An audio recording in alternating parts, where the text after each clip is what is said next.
just how critical it is to prevent the Salton Sea from turning into a public health emergency. I'd also like to give a big thank you to Senator Boxer for her tireless work and continued leadership over the years to save the Salton Sea and bring federal attention to this issue. And without Senator Boxer, today's stakeholder meeting would not have been possible. We're excited to have her senior legislative aide, Joaquin, who is also from the district, joining us today.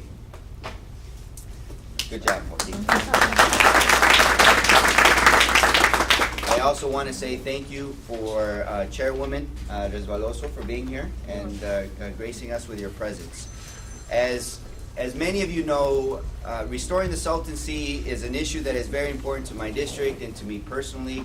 I know many people here share the similar stories and memories of coming here once when the Salton Sea was a pristine area where we can come fishing with our fathers and our families and have a picnic on a Sunday afternoon and really have that family time.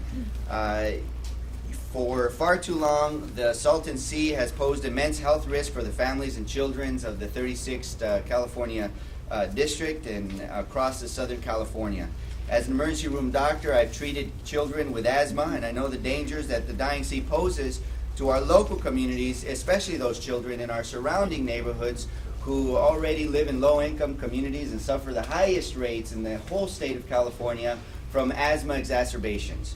Pediatric asthma rates in our region, as I said, are amongst the highest, and we need to solve this problem not only for our children but for our seniors in the area who also suffer from COPD, emphysema, and chronic bronchitis and other ailments that would be severely aggravated with the dust from this work. So we must work together on the federal, state, and local and private public partnerships throughout the area to prevent the sea from becoming a public health emergency. I commend the Department of Interior for its commitment to addressing this issue and for Secretary Salazar for coming out last December and for Assistant Secretary Castle for coming out today again to discuss what can be done now and in the future to preserve the Salton Sea. I am very encouraged to see two line item allocations for the Salton Sea in the administration's fiscal year 2014 budget in the Army Corps of Engineers budget and the Bureau of Reclamation budget. These allocations are a step in the right direction toward developing a long-term strategy to save the sea.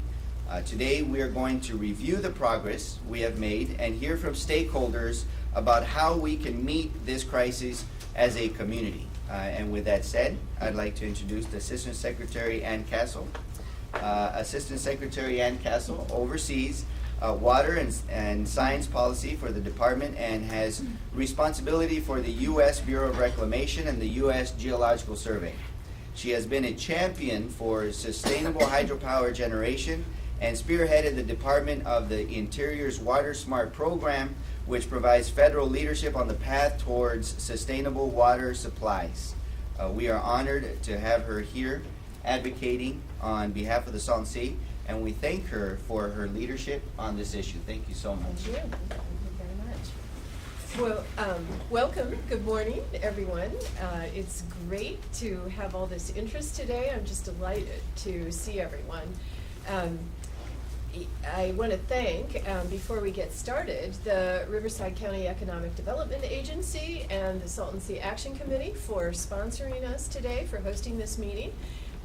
We're going to have a full day of being able to talk to each other because we have a common interest here. We have a common interest in a very important ecosystem. And there are things that we can do together that we can't do by ourselves. We've got some unique challenges, obviously, but the federal government and the Department of the Interior that I represent is interested in working with you to develop common solutions to provide for improvement of conditions here at the Salton Sea. And that's why I'm here today. That's why Secretary Salazar made his visit with Senator Boxer in December and Congressman Ruiz. Secretary Salazar is a man of action. And when he was here, he pledged to shake every tree to develop support and funding for the Red Hill Bay project of the Fish and Wildlife Service. And we will talk some about that today, and that is progressing as he had hoped and pledged that it would, and it needs further support.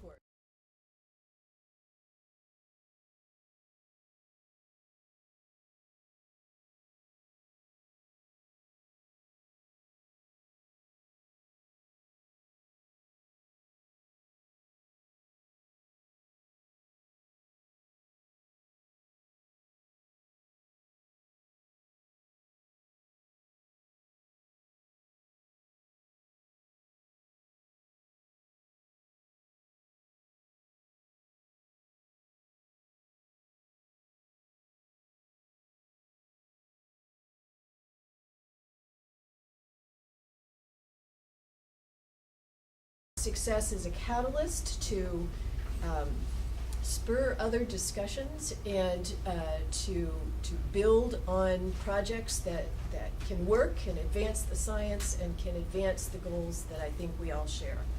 So we've got all the right people in the room today, people representing a broad range of stakeholder interests around the Salton Sea, and I think we can use this workshop that Congressman Ruiz is hosting to really get something done. So again, I'd like to thank all of you for being here. I want to thank Chairwoman Resvaloso in particular for representing the Torres Martinez tribe. And we'll have an opportunity for introductions of everyone and for our elected officials in the room to give their perspective on where we are now and how we can best move forward. So thank you. I'm looking forward to the day. In the rush to start this, I actually didn't introduce myself. For those of you who don't know who I am, my name is Joaquin Esquivel, and I work for Senator Boxer on Salton Sea issues and amongst a few other issues. She unfortunately was not able to be here today, but the sea has her strong support, as does the community that lives around, and that will suffer the consequences if we continue to move forward with inaction. So I would just, there's some words there that I would like to sort of say. Senator Boxer wanted me to begin by thanking you all for taking the time out of your busy schedules to discuss this very important issue. A special thanks, of course, to Assistant Secretary Ann Castle for making the trip here to listen to the ideas of state and local officials and other stakeholders on how we can restore and save the Salton Sea. And of course, thank you, Congressman Ruiz, for helping to organize this event and your leadership so far on this issue. You probably don't want to hear too much more from me, so actually I will turn it over to those electeds that are here. I know John Benoit, Supervisor John Benoit is here, so if there is anything you'd like to say, sort of opening remarks, by all means. If you would thank you for that opportunity, and thank you very much, Secretary, for being here again. Had the pleasure of meeting you with Secretary Salazar, and again in your very warm greeting of our group in Washington, D.C. a month or two ago in your office, along with a number of your top staff. Your being back here today, as Congressman Ruiz said about Salazar's visit, gives us hope. And that is very, very important. We thank you for that. We do have a great deal of interest in the projects that you're here to talk about. As I mentioned to you in D.C., and we'll repeat again, our bigger question is, what do we do after that? How do we get to a final resolution? And that starts with your being involved by hopefully having someone from your office be a part of us at the Salton Sea Authority, at the table with the locals who are dealing with this every day and every month we meet. If we can get that kind of cooperation from the state of California and from your office, I think that together we can come up with a plan that may not need the federal government's as the one and only source of revenue or funding, and frankly that's a dream that probably will never happen. But we could get together to create a plan that we could entice the proper private sector money to help us make this work. I like to talk in terms of a stabilization rather than the alternative terms of have you believe we can save the sea in its larger, bigger, original fashion. But there is potential we stabilize it at a level where we can have once again, a recreational resource that will bring thousands to the desert, will resolve the issues and maintain the flyaway and avoid the health issues that Dr. Ruiz mentioned. So I'm very optimistic, and I too have hope as a result of your second visit. Thank you very much. Thank you. Thank you, Supervisor. And to speak to that, I will say that what is most sort of encouraging about all this is that we all are here for a full day to speak on these issues. And I know we all have the draft agenda here, and the first half of the day will sort of focus on the very concrete pilot projects that are happening when it comes to restoration along sort of the southern end of the sea with these species, with the State Species Conservation Habitat Project, and also the Red Hill Bay Habitat Restoration Project. And it's those sort of projects that bring us all together here to the table that start the work of those sort of long-term unknowns that we all are, you know, is the elephant in the room with these things. So, thank you. Chairwoman? Oh, thank you. Again, good morning, everyone. And the tribe is really appreciative to be at this table. Not only appreciative, but we feel it's really needed. As many of you may be aware, our ancestral lands are in this area, and I just want to give like a brief history as far as the tribe's visions and goals. Back in 1999, we drafted our land use plan, and I have a little map here, but it shows the Salton Sea. When we were drafting this plan, we noticed that majority of our lands are underwater. So we had to come up with ideas on how to utilize that resource. Well, we have recreational, majority's wetlands, and some economics and some residential. Well, at the next step, we realized, and I have a small story to it, when I was growing up, the Salton Sea was in my back window, and I used to be fearful that we were going to get flooded when it rained by the Salton Sea. Now we're fearful that we're going to get choked from the Salton Sea. And again, that brings me to the point that we realized, first and foremost, that because of the irrigations and because of our waters even being high water table, that the sea wasn't going to recede, that it might get bigger. So of course we had to take action and put some action out there so that it would not get bigger, because again we had plans for the lands that weren't under the water. Then now we're at the table finding out that it's receding, which is the whole opposite end of that. And this Congressman Ruiz is correct. Our worst fear is that when it recedes is the airborne issues that we may have to address. Majority of our memberships living in such a dry desert now have a high rate of asthma, and it's really a terrible situation, not to mention all the other diseases that we're challenged with due to the fact that our environment's been encroached upon for various reasons. So having said that, really appreciative that the many agencies that our sister neighborhoods and our communities have addressed the issue and have the same desire and heart to see their people prosper. So we really appreciate that, and we're on board with that, definitely. And the points that have been made during all the studying and all the proposing and all the challenges set out there in Washington are exactly what we need. So we're on board with that. We totally 100% support that. We may not have the resources, and including human resources and the time to be at the tables at all times, but with the few that we do, and I'd like to introduce them today, and that's Debbie Lifesay. She has embarked with our Wetlands Committee, and they have a project currently, a wetlands program. Again, due to the lack of finance resources, but because of the human resources, we're able to maintain some of that environment. And we're a fine example, I believe, of what we can move forward on as far as wetlands. And so also with Michelle Murillo, she is our council member, and she's now, again, I hope a lot of people shadow her and allow her to learn and have knowledge. She's one of our young adults growing up now and taking part in our government, and she's now at the table with the Salton Sea Authority, right? And other various. So again, we're appreciative of that. And then we have Mary Bellauder, my executive assistant, who also was a former chair, and she knows much about our history, so I'm glad she's now my executive assistant. And she's also the chairwoman of our elder committee, so she's one of our honored elders. And then, of course, we have Rodney Bodner, who's my tribal administrator. And his forte, of course, is economics, and as you all may well know, we have a small gaming and travel center facility that has a view of the sea.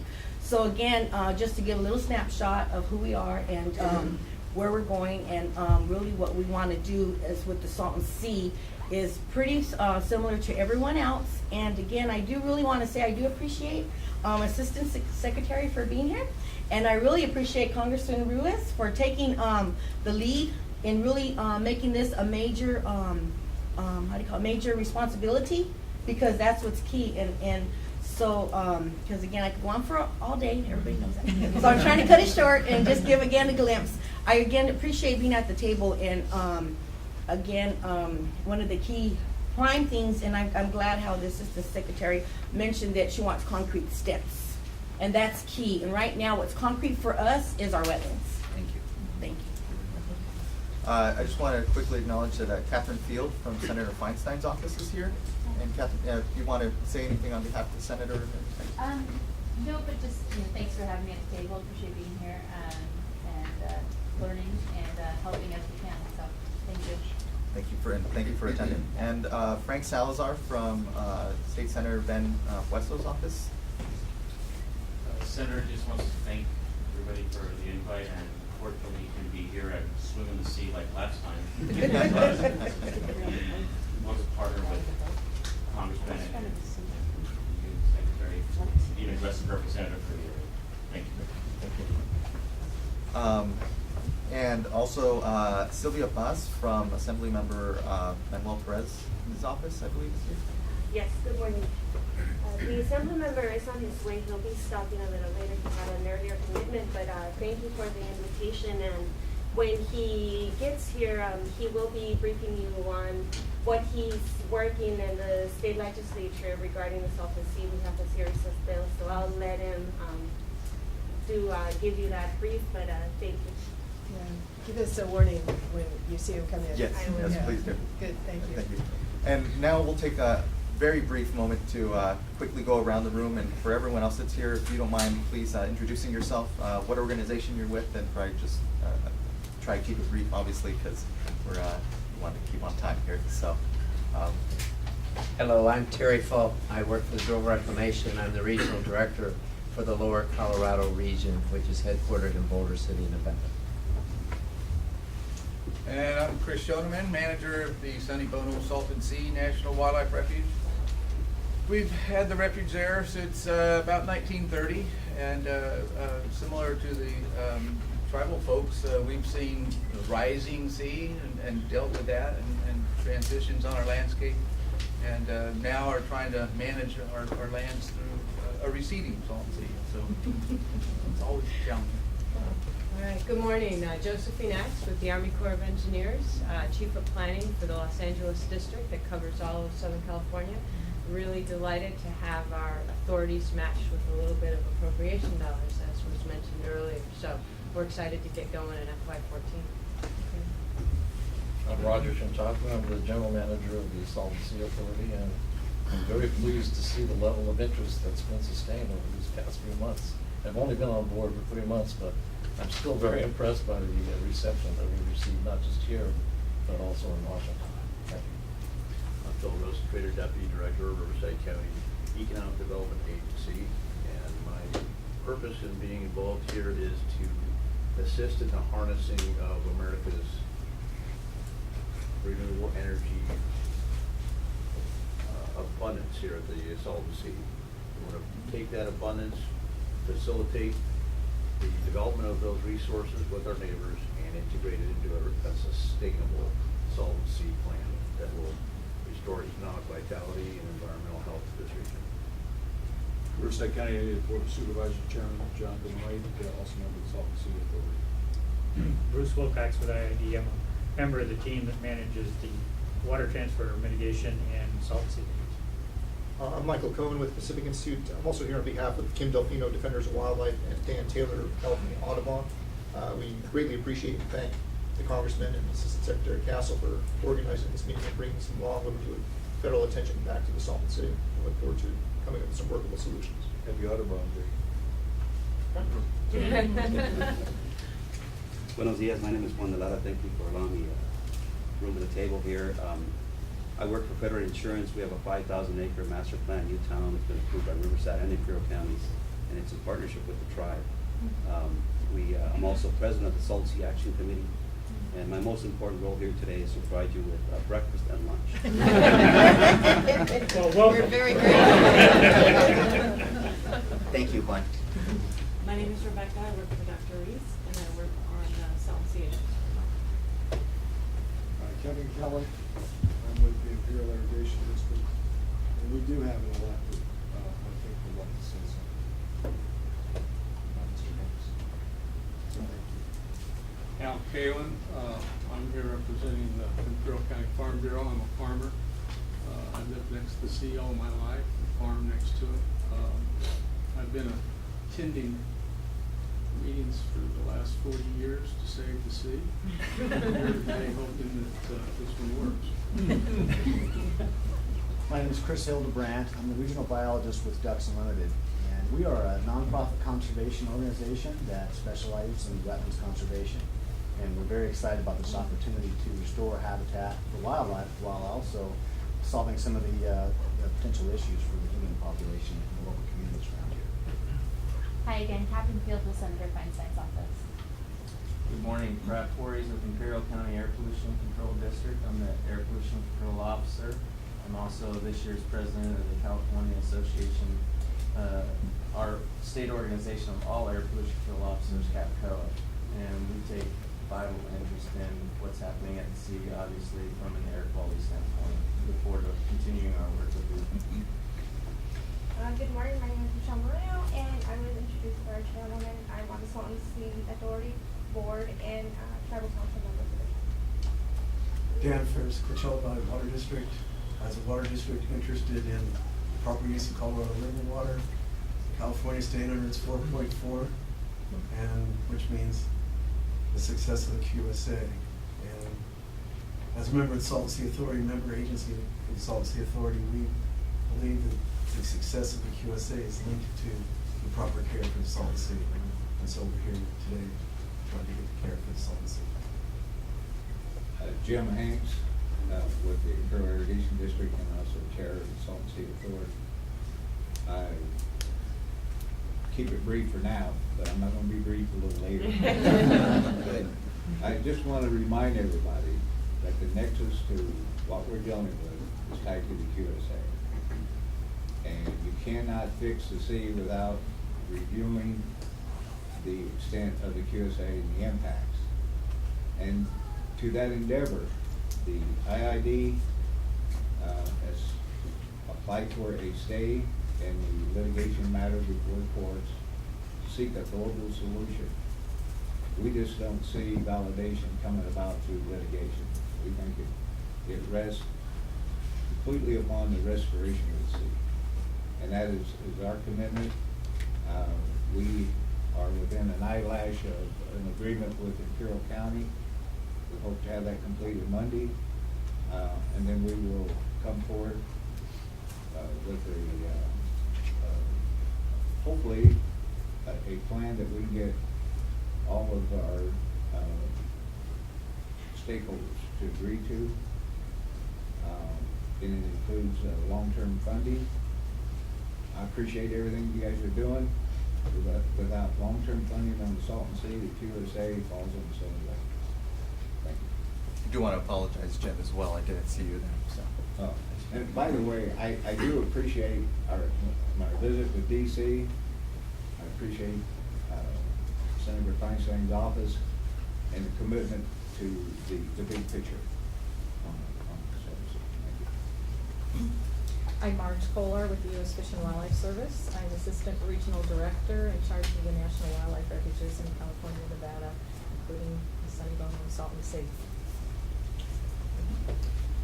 I'm Dale Hoffman-Florkey. I'm the Chief Deputy Director of the California Department of Water Resources. I'm formerly the Program Manager for the Colorado River and Salton Sea program back in the mid-2000, 2003 to 2007 or so. We are working very closely with the California Department of Fish and Wildlife, formerly Fish and Game. Kim will introduce herself in a minute. And we are actively working to implement the species conservation habitat activity that you'll hear more about when Kim and I do a tag team presentation in a few minutes. And as Jim Hanks also mentioned, the Department of Water Resources is signatory to the QSA. And when we did our environmental document back and completed that in 2007, both Kim and myself and our staffs were representing the California Natural Resources Agency in putting forth that document. So we together represent the agency as well as our own department. I'm Kim Nickel. I'm with the California Department of Fish and Wildlife, formerly Fish and Game. I'm the regional manager for the Inland Desert region for Fish and Game Wildlife, which is Salton Sea is where the Salton Sea is located.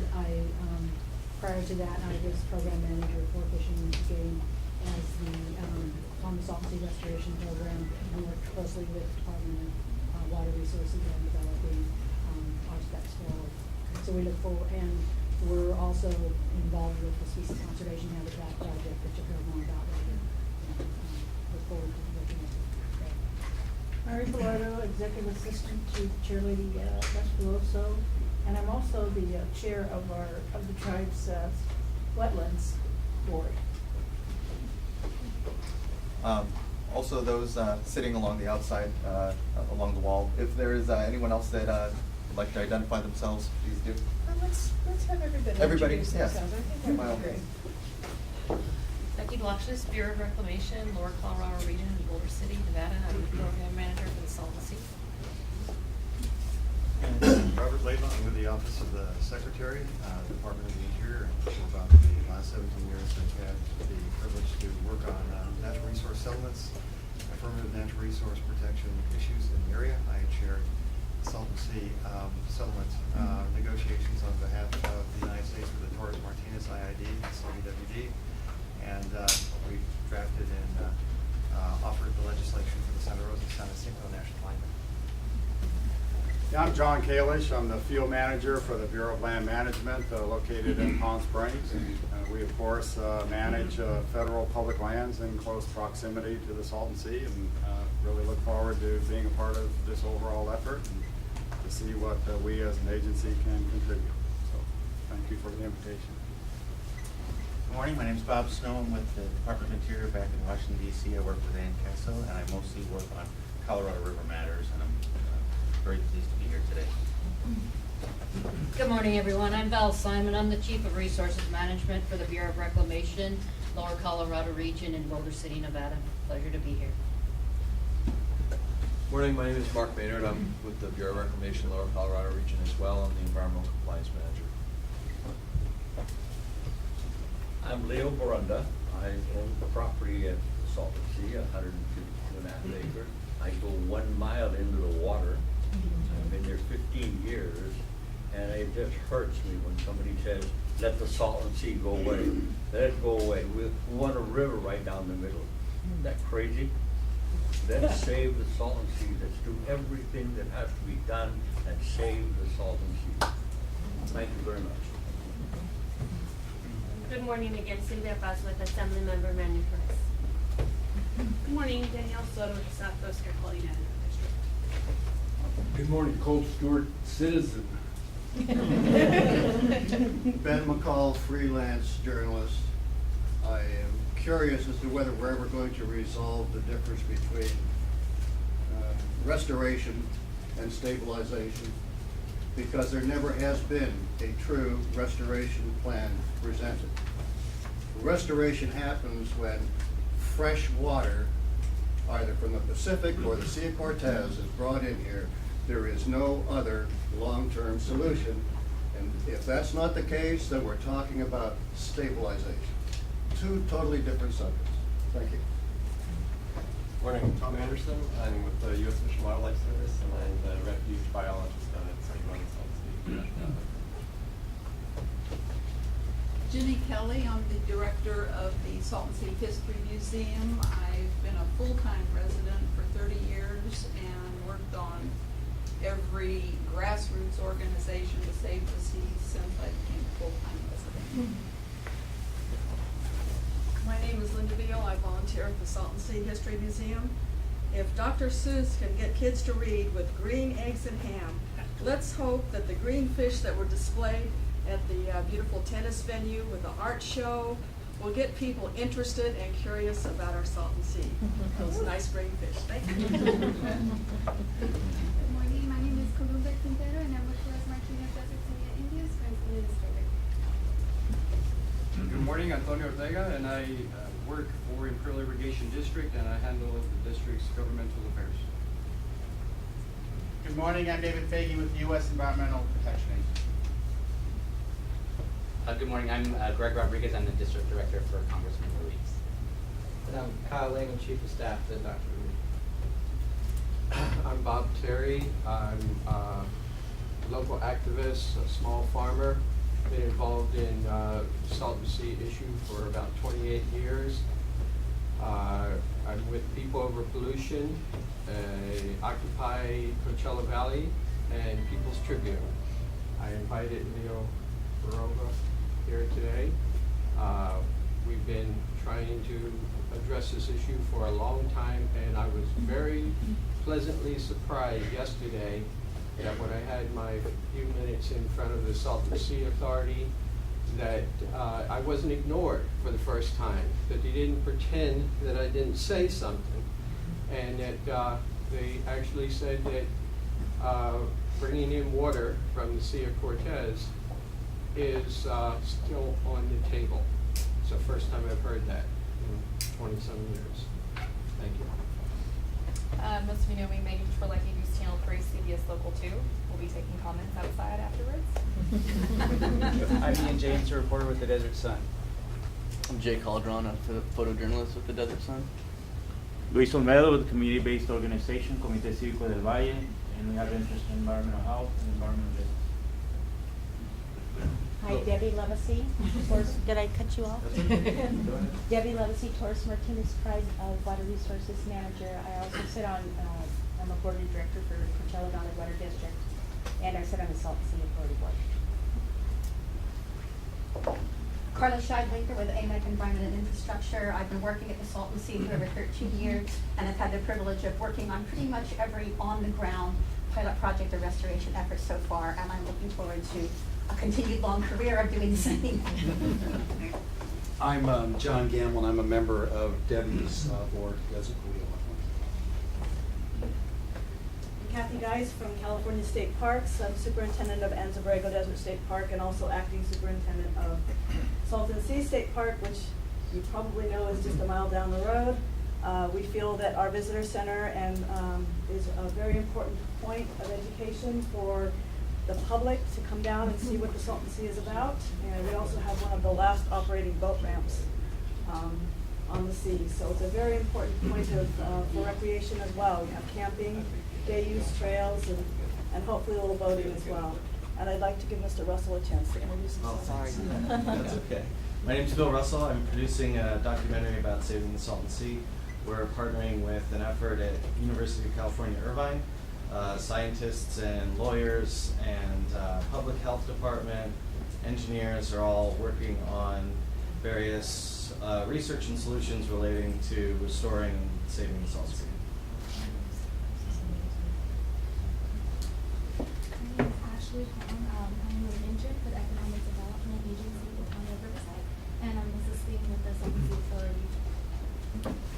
Good morning, my name is Sean Wilcock, Vice President of Business Services with Imperial Valley Economic Development Corporation, and our role here is to work with our partners at the IID and the County of Imperial and others to attract private investment and private industrial projects to the sea in the way of solar, geothermal, algae, biomass, and other projects.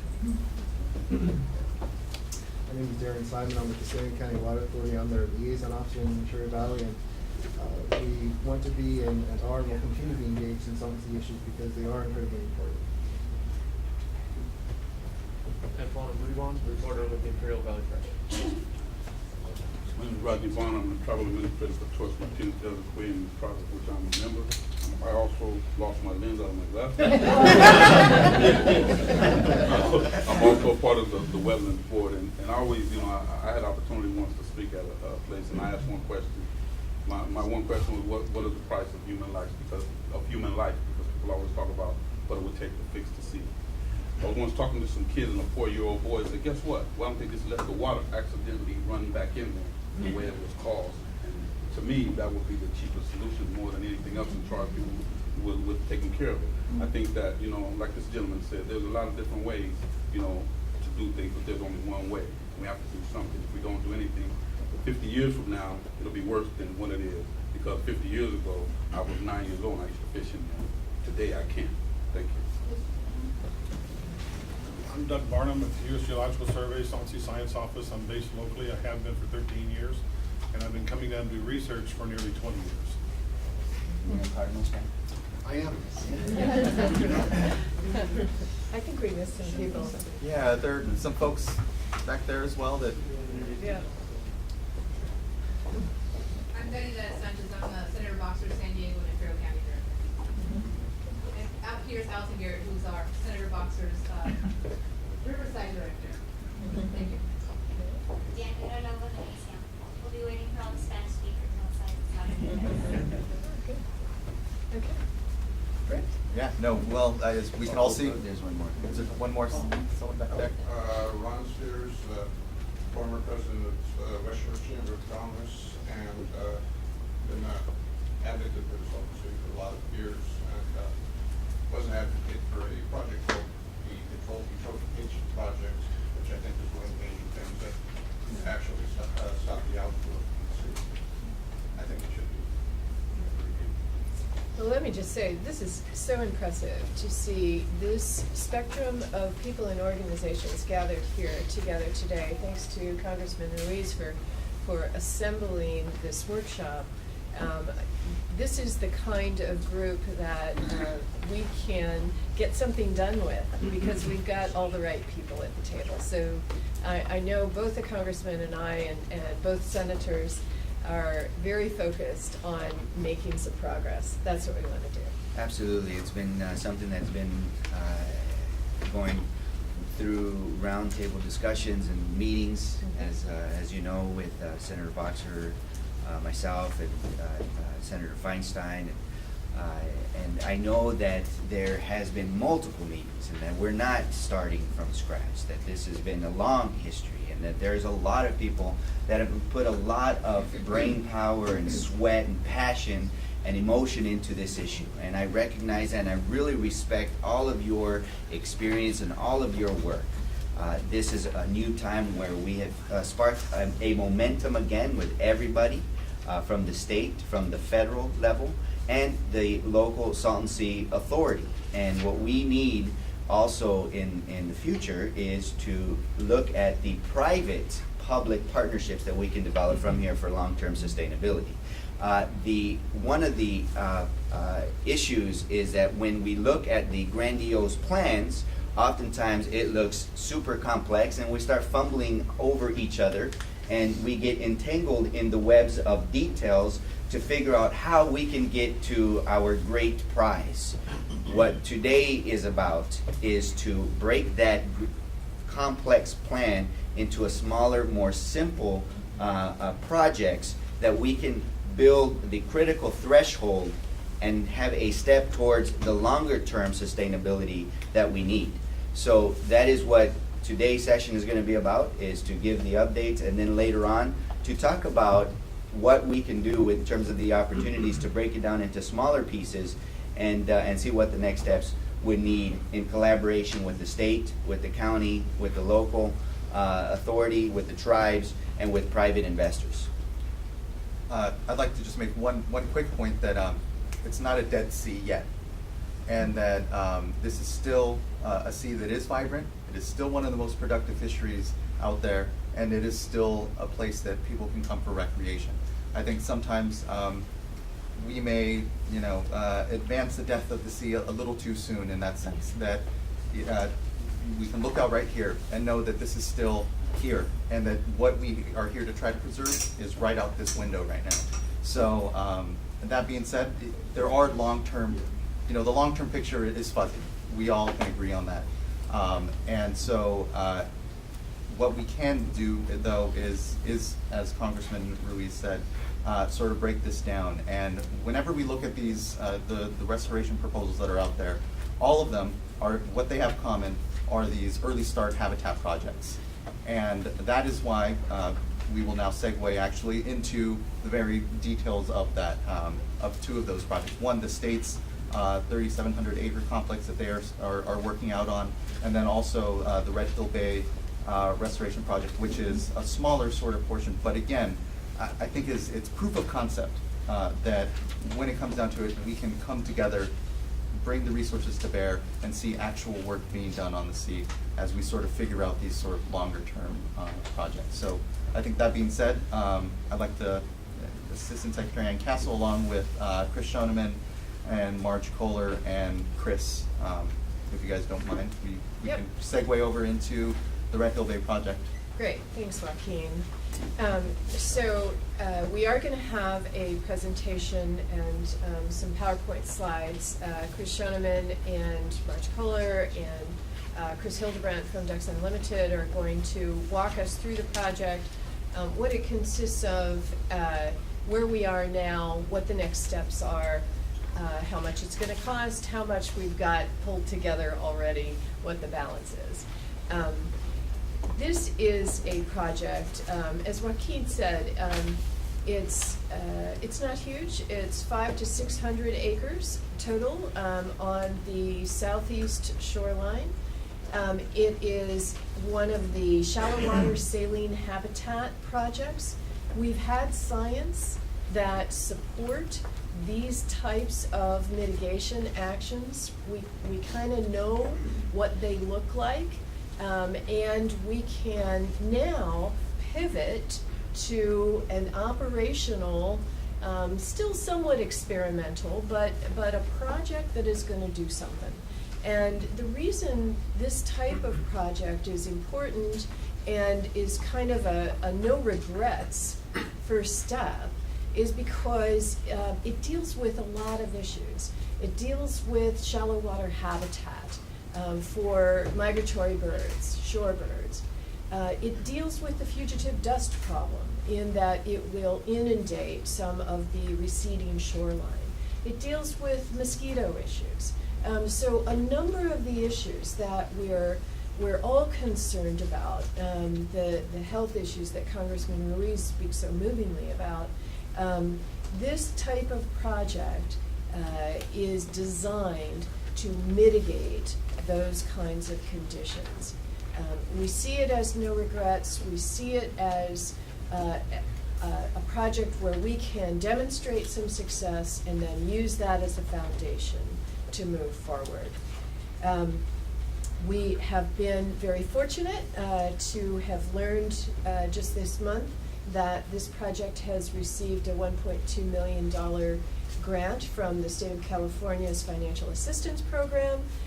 That is terrific, and that really gives us the ability to get started.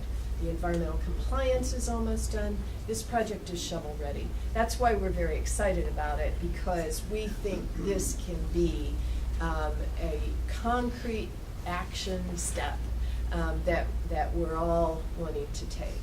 So with that, let me pivot and ask Chris Schoeneman to get started. Sure. Can I say one more thing, please? Yeah, like I told you, 152 acres, 1 mile into the sea. It's all there. Anything that this group here can do to save the Salton Sea, you can use my land for whatever you want to use. Thank you. Be careful. You're gonna see a lot of tractors on your land.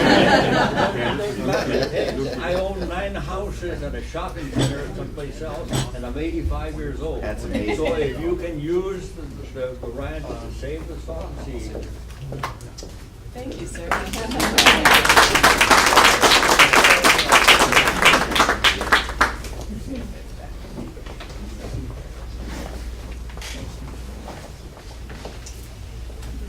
Anyway, you all can see that well.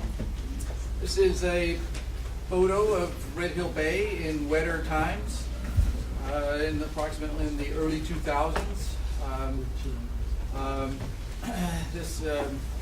Many of you are probably familiar with the trees out there. Okay.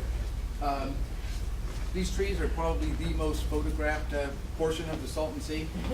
They've appeared in numerous bird guides, in several birding periodicals, Birder's World, Western Bird. If people can't see and want to move around, feel free to do that. I know this is a little awkward, and I'll try to get out of the way too, but whatever you need to do.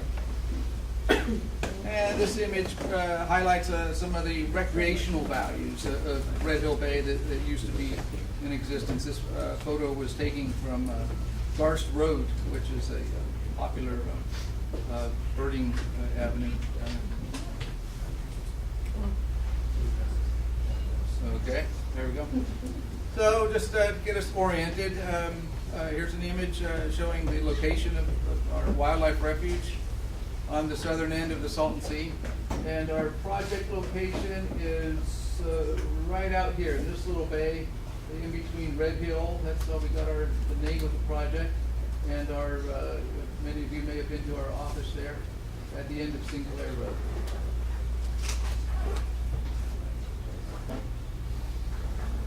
So the Salton Sea has been receding since about 1995 at the rate of about 6 inches a year. Red Hill Bay is a very flat area, and starting in about 2007, you can see it started to dry up, and the county has a boat ramp here, and in 2007 that was still usable. In 2008 it was not. Quick changes are occurring out there.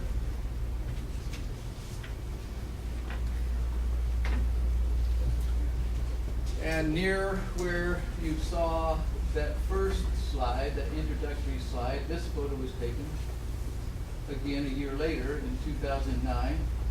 And from this perspective, it looks like there's no water out there. Quick changing landscape.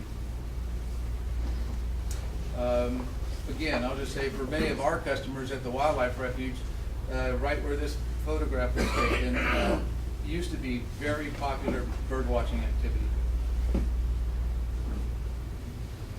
So what are our project purposes?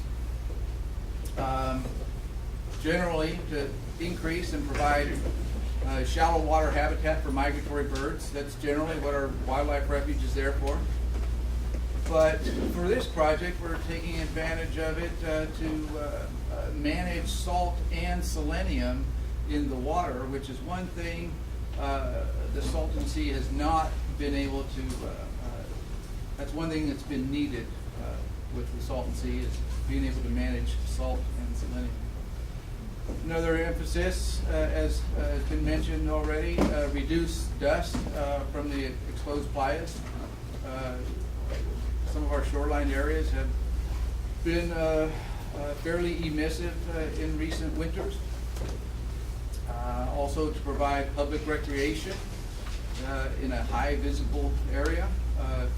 And we think that's important to, since it is a high visible area, to show success. Deliver a cost-effective habitat restoration that is modular and can be expanded as the sea recedes. And we'll show you that a little more on an image. And continue development of blended water restoration techniques through adaptive management to inform future restoration efforts. So what are we talking about continuing development of blended water restoration? What does that mean? Essentially, it's continuing work that USGS and U.S. Bureau of Reclamation started in the mid-2000s and conducted for about 4 years, in which they studied very successfully blending water from the Salton Sea and the Alamo River, and to provide wildlife habitat and habitat that essentially all restoration projects that have been put forth so far include. And so, in reality, what we want to do is expand what was done here just to a larger area and for a longer time. And you can see this 100 acres, the footprint of that in here, and so it would provide a lot more habitat.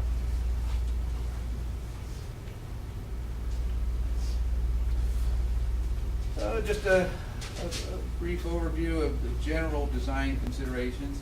That flat bay will be divided into 2 shallow water ponds. Again, blending water from the Salton Sea into Alamo rivers to reduce salinity as well as selenium. Constructed berms will be very shallow, only about 3 feet high, with about 1 to 2 feet of water depth up against the berm. And excavate shallow pools to help provide thermal buffer for some of the aquatic organisms that'll be in the water column. And from the what's excavated to create the pools, we'll build small islands, loafing islands for migratory birds, and which is a very important aspect of wildlife habitat out there. So here's a more of a visual. Carla, I see you here. Thank you for the image.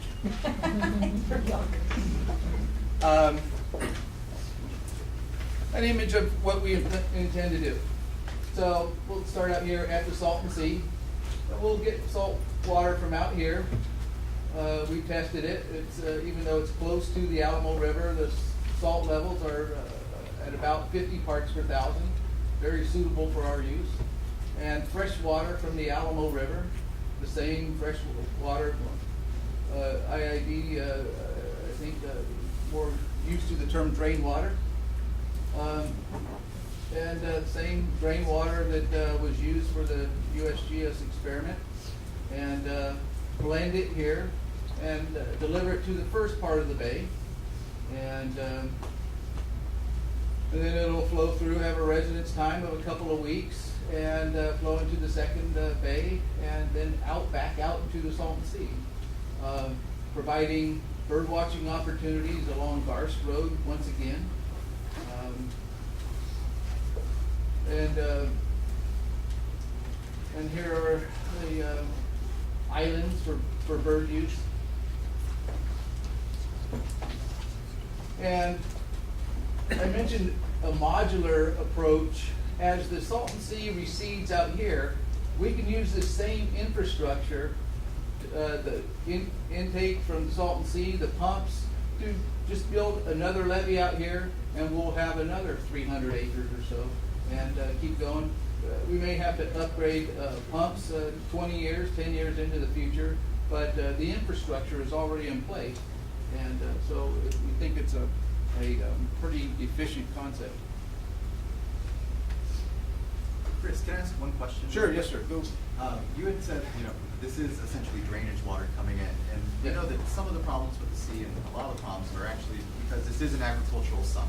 That the sea has been maintained all these years because of the runoff from the agricultural industry around it, and the eutrophication of the waters because waters, of course, have plenty of nitrogen and everything. Are there benefits to the water quality that then comes in from this drainage water that goes into the restoration ponds there, or has that been studied? I guess as to are there water quality benefits to the quality of water that then is draining into the sea as it kind of moves its way through these habitat complexes?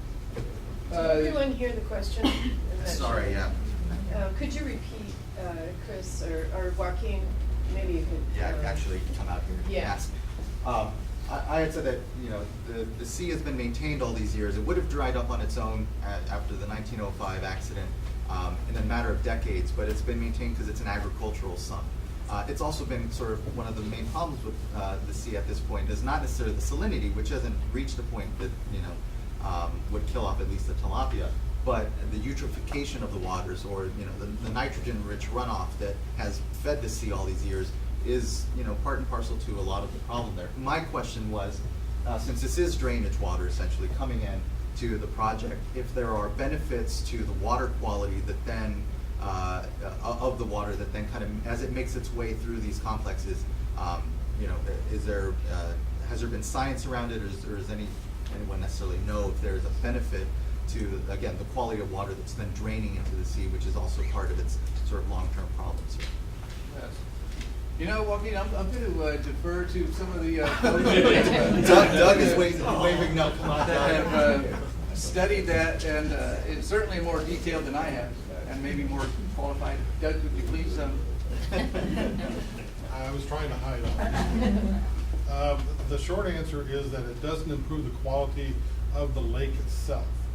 The whole blending strategy takes advantage of the available supplies and what can we do with the available supplies. There are limited options in doing that. And so this takes advantage of high salt in the Salton Sea, low salt in the inflows. It ameliorates, it doesn't solve the selenium problem, but it doesn't make it worse. And it certainly improves it. So within these habitat complexes, yes, it improves the water quality. As it drains out to the larger Salton Sea, no, it does not. Okay. Can I ask a question? I know you mentioned that this. Could you stand up, sir, so everybody Yeah, can I know hear you mentioned that the salt is in the water is not a problem, but I think it is actually quite a problem. Well, it will. It is an increasing problem, and it will become a problem. But that is it is one of many, I guess, problems kind of facing us. But thank you, Chris. Sorry to Sure. interrupt.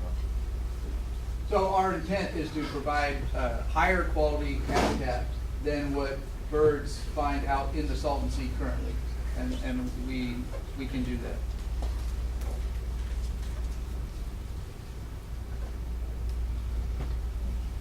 Some of the costs associated with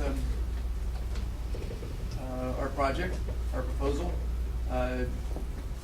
Design is a very important part of the project, how to get it right. Construction, building out in a formerly inundated area, soils are very poor, and so that can be expensive. And administration, we've broken it down to administration, but by far away, the majority of that is a very important part of our project, and that's the follow-up monitoring to make sure that what's going on out there with the organisms, any of the contaminants, we're being successful. And so that's part of the overall cost.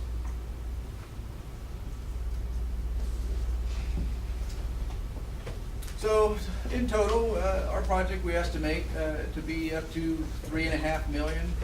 I think you would all agree that as far as discussing costs for Salton Sea restoration projects, that's pretty small. And so we feel that that helps make it attractive, at least a good place to start from and get a project accomplished.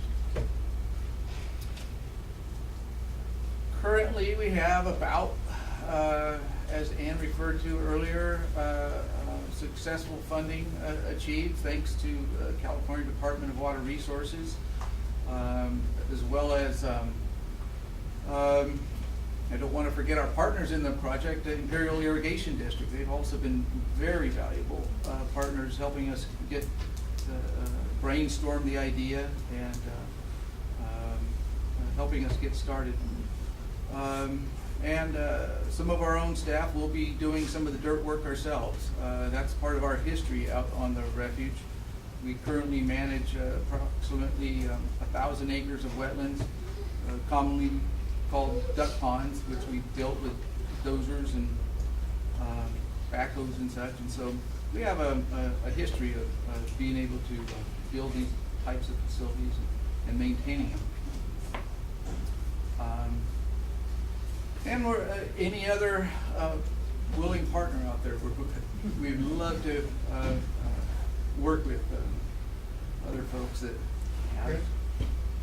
Yes? We want to interject that we've had a lot of cooperation from Cal Energy on this project. Absolutely. And we're co-locating it in an area that has geothermal potential.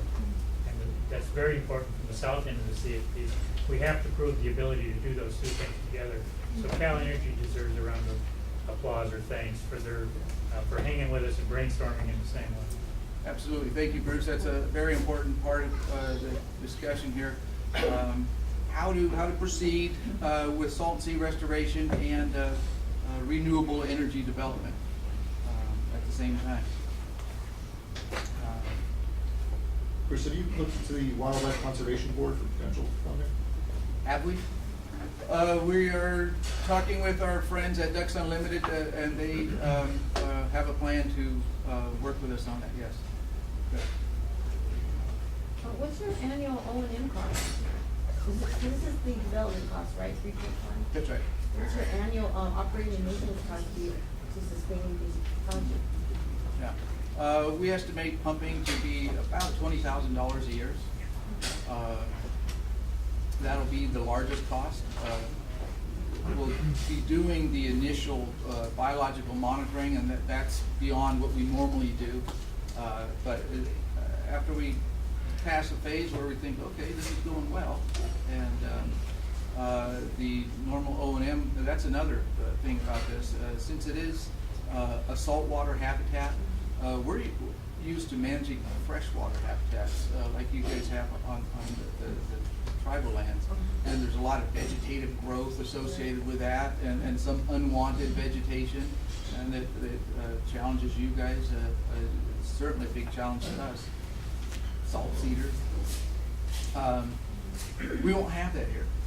That's one of the nice things about managing a saltwater environment. You don't have the weeds and that kind of stuff. And so it's mainly just making sure the water flows. Another thing, we don't anticipate mosquito problems. We'll intend to manage it at a salinity that won't be attracted to mosquitoes. And so the largest part of the O&M cost would be the electrical cost for pumping. And of course, being in a salt environment, you do have to replace your facilities sometimes, because it is more difficult than erosion and corrosion from the salt. So there is replacement costs. And is this area open to the public? Do you have to secure the public's participation? Currently, Garst Road is a county road right adjacent to the public. We're looking at plans how to possibly get the public a little farther in like being able to maybe walk along the levee and enjoy some of the get into the guts of it and see how it's functioning, and do bird watching and stuff like that. We're not quite there yet. Because it overlaps with maintenance equipment and stuff like that. We better stay safe, and but we are looking into that. We want to make sure that the public is able to appreciate what's going on and see the benefits. And so we continue to explore other potential sources of funding, wherever they may be, federal, state, private. That's a continual process.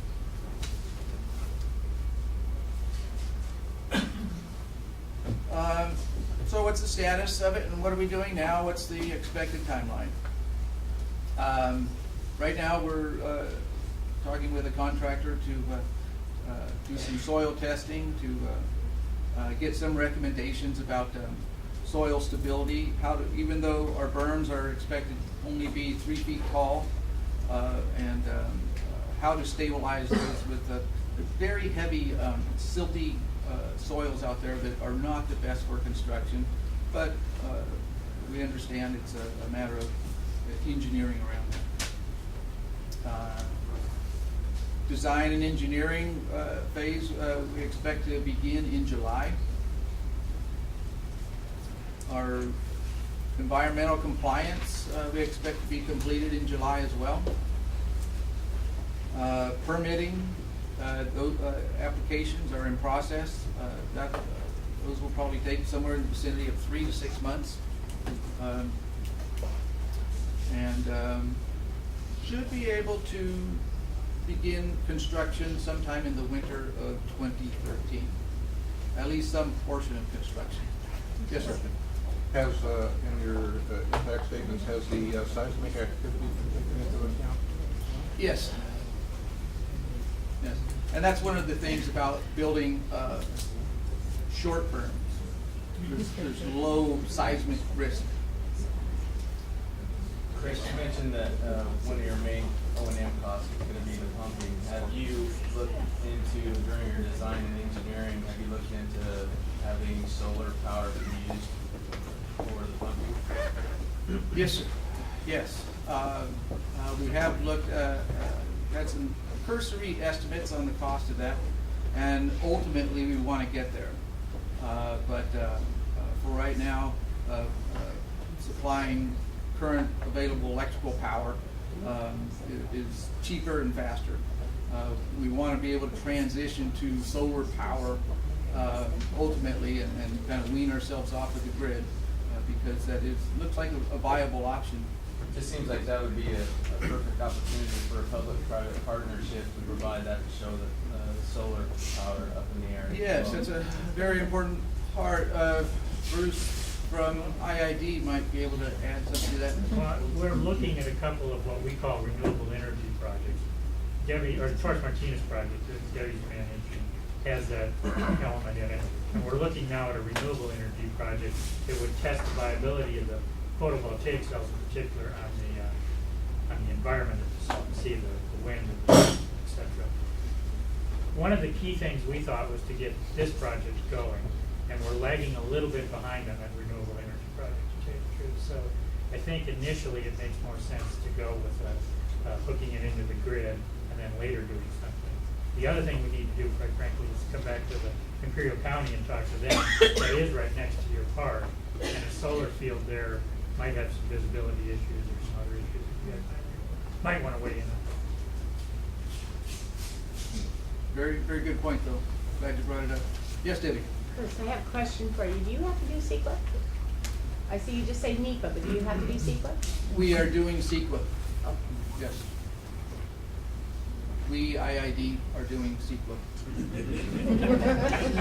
We were anxious to get this project on the ground and spend the money in construction, so Kevin and the board agreed that IID could help do the CEQA process.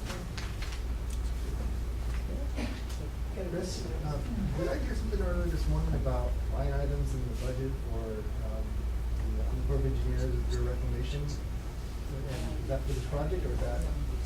Yeah, that's not for this project. The Bureau of Reclamation has, where'd Becky go? Yeah, go ahead. The Bureau of Reclamation has $300,000 in the 2014 budget for Salton Sea activities that I think goes to the vertical tube evaporator, continuing experimental project, monitoring, and valve, what else? Sure. I mean, basically, we have been doing the long-term water quality monitoring since 1999, and they use that 300K, about that much a year to support that, along with the other projects that we're doing in terms of technical assistance and the studies that we've been doing for the sea. And Josephine? Yes, exactly. I'll speak briefly to the Corps.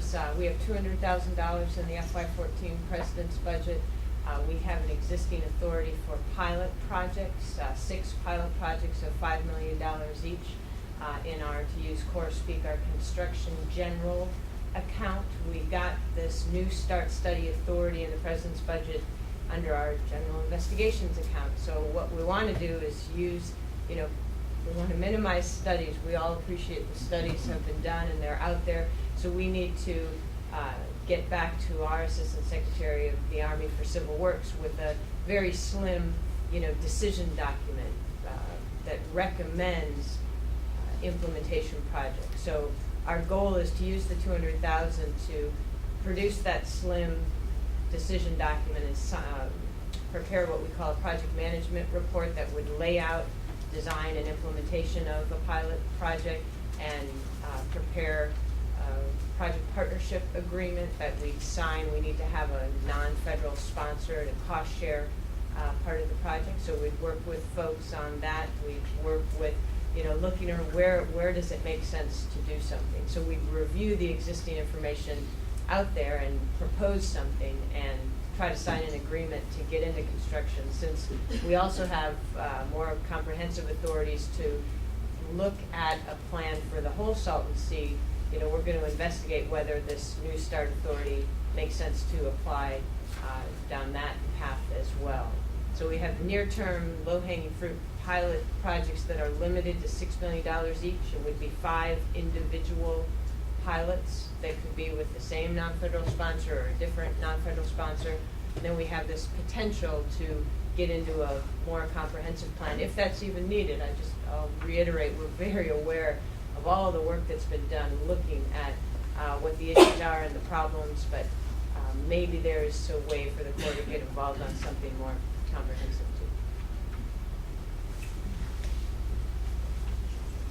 So anyhow, that was my last slide. Oh, yeah, question. I have a question. Will you be using native plants, or would mangroves be considered in some of these projects? Just curious. We haven't considered mangroves. No, we're just trying to replicate the existing vegetation or algae that's in the current system. It is an intriguing idea, but for now, maybe beyond the scope of our small project, we really want to focus on just getting something working right now, and perhaps. Chris, if I might add, I Yeah. think one of the other things is part of the management of this project from a selenium uptake point of view is to watch what kind of vegetation is in there. And so the wading bird habitat doesn't necessarily translate to mangrove or that sort of vegetation. So I would just like to say one of the interesting and very satisfying portions of coming up with the concept of this and developing this idea so far has been the tremendous input from partners and just people in the community with valuable information. It's been very helpful. All the way from folks at IID, from the Farm Bureau, Al Kalin's here, a lot of good common sense information out there. And this is, to a large extent, a community project, and it's taking shape that way. And I think the system's working. The system's working. That's great. And we also have Chris Hildebrandt here from Ducks Unlimited, who's going to talk a little bit more about DU's involvement. I want to say that Ducks Unlimited has been an incredible partner in this project with the Fish and Wildlife Service, and has really helped to advance the ball forward in pulling together grant applications and permit applications, and so Chris is a good person to hear from. I also want to thank again the California Department of Water Resources for the Financial Assistance Program grant. I mean, that's really going to get us started. So that's terrific, and IID's involvement has been continuous and essential. So with that, Chris? Sure. Well, thank you very much. I'm really happy to be here, and Ducks Unlimited is happy to have an opportunity to be part of this project. As I mentioned, we're a national conservation organization, so we are wetlands conservation, and we do it across the nation. We actually have partnered with the Fish and Wildlife Service on similar type projects across the nation. And one of the things we're hoping to do here is try to kind of fill the niche of some of the funding that's needed. A lot of what we do is, especially my job as a biologist, is to write grants to leverage the hard-earned money that we raise. We do raise funding through our grassroots efforts for wetland conservation, but that funding is not enough to do what we'd like to do for our mission. So we write grants to kind of leverage those funds, and we leverage sometimes almost 20 to 1 as far as our fundraising dollars to federal or state or even private grant sources.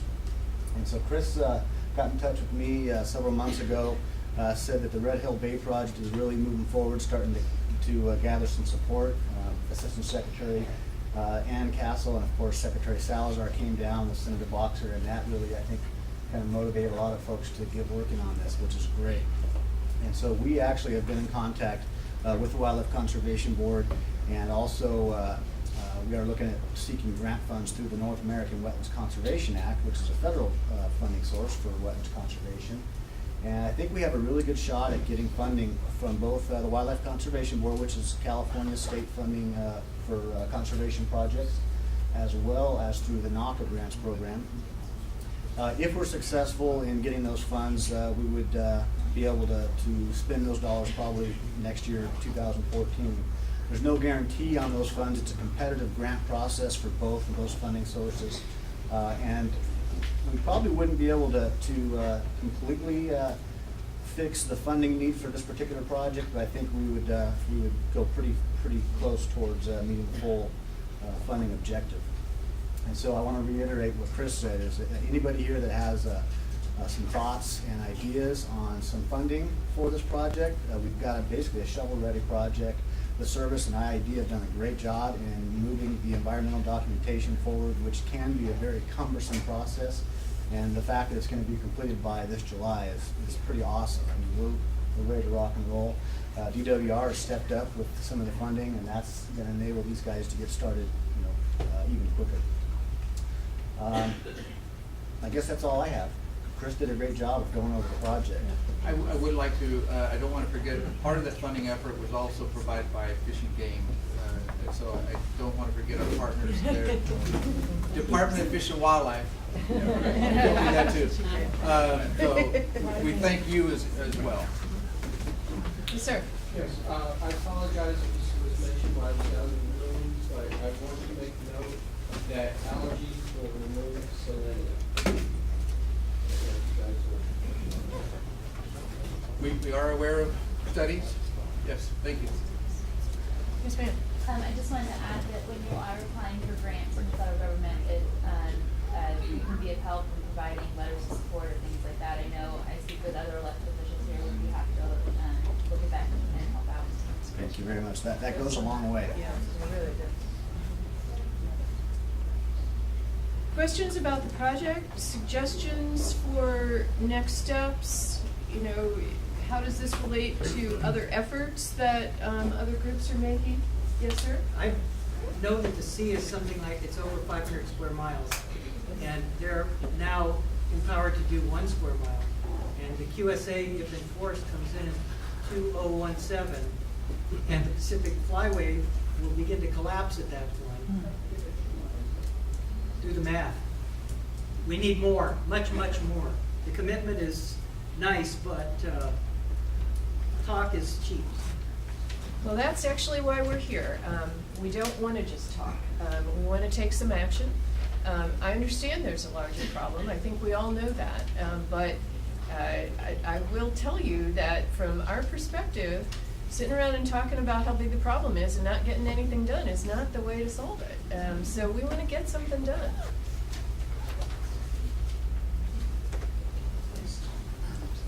Yeah, Mike? One, I guess, question for Chris. You mentioned that as the sea recedes, you can essentially chase the sea down with additional habitat cells. Are there other areas that Fish and Wildlife is looking at where this similar kind of modules can be constructed?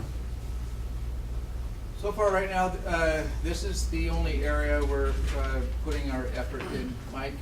The other area near the New River, where we have property, part of the refuge, is also receding, getting quite a bit of exposed shoreline. But perhaps that's a segue into our next talk, because that's where California Department of Wildlife and Department of Water Resources is also developing their plans for species conservation habitat. We might ask Josephine too if the Corps has looked at sites for those pilot projects that you were describing. We just have a sense of what makes sense from coming to gatherings like these. We're really limited as a project-based organization. I can't have my biologists or technical folks actually look into it until we have money. So it's not a great answer, but we're legally limited to what we can really dive in until we get those appropriations. So Ed DeMesa has been at many of these meetings in the past. Some of you may know him. I'm getting more and more involved. So we're kind of establishing the connections and getting to know the folks so that when we do get money, we can go right to people and start, figuring out what those areas would be. Chris, did you want to And mention? I know Senator Boxer is very focused on getting you money. Yes. If I could interject really into that, appreciate I it. think in answer to Mike's questions, between Torres Martinez, Coachella Valley Water District, IID, and the counties, we have lots of places where we would like to try that sort of thing. There are issues, as you know, you have to have a water source and some other things. But this modular approach to Chris's design can be picked up and put someplace else relatively easily. There's permitting issues and CEQA NEPA documentation like there always is, but it can get spotted around. It does seem like a natural fit with our, 5 distinct, Yes. no more than $6 million pilot projects doing this type of work. This seems like a natural fit. And Bruce, in connection with what you just said, are you also looking at sites where renewable energy power supply could be part of the project? Not part of the project, or in some cases, you're not gonna locate a habitat project there because it is a renewable energy source, or vice versa, or together. That's the importance of Radio Bay. Chris and Cal Energy worked out a sweet deal there that is gonna benefit us in the long term. Yeah, question. Yeah, question. We seem to be attacking this as from the standpoint that we're going to be losing the water, and everything's being mitigated from that standpoint. I was just wondering, have we looked at it from the standpoint of creating temporary or reservoir situations? I know that was an original project that IID had thought about near the sea that would replace the water into the sea. Whether would we get enough rainwater to actually replace the water? We're looking at trying to mitigate it from the standpoint we're losing the water. How do we look at it from the standpoint how to replace the water? Not from the Sea Cortez or wherever, but just actually locally from built reservoirs, shallow reservoirs or whatever, large enough to contain enough water to help replace water. Well, let me pivot and direct that Yeah. question to others, because this project, as you said, Right. is more focused on mitigation and Mitigation, improvement. But I think I hear you talking about IID's previous plans, so Yeah, there Jim or was one Bruce? originally, I know, too. I can address a little bit of that, and then Director Hanks or Kevin? General Manager Kelly might have more.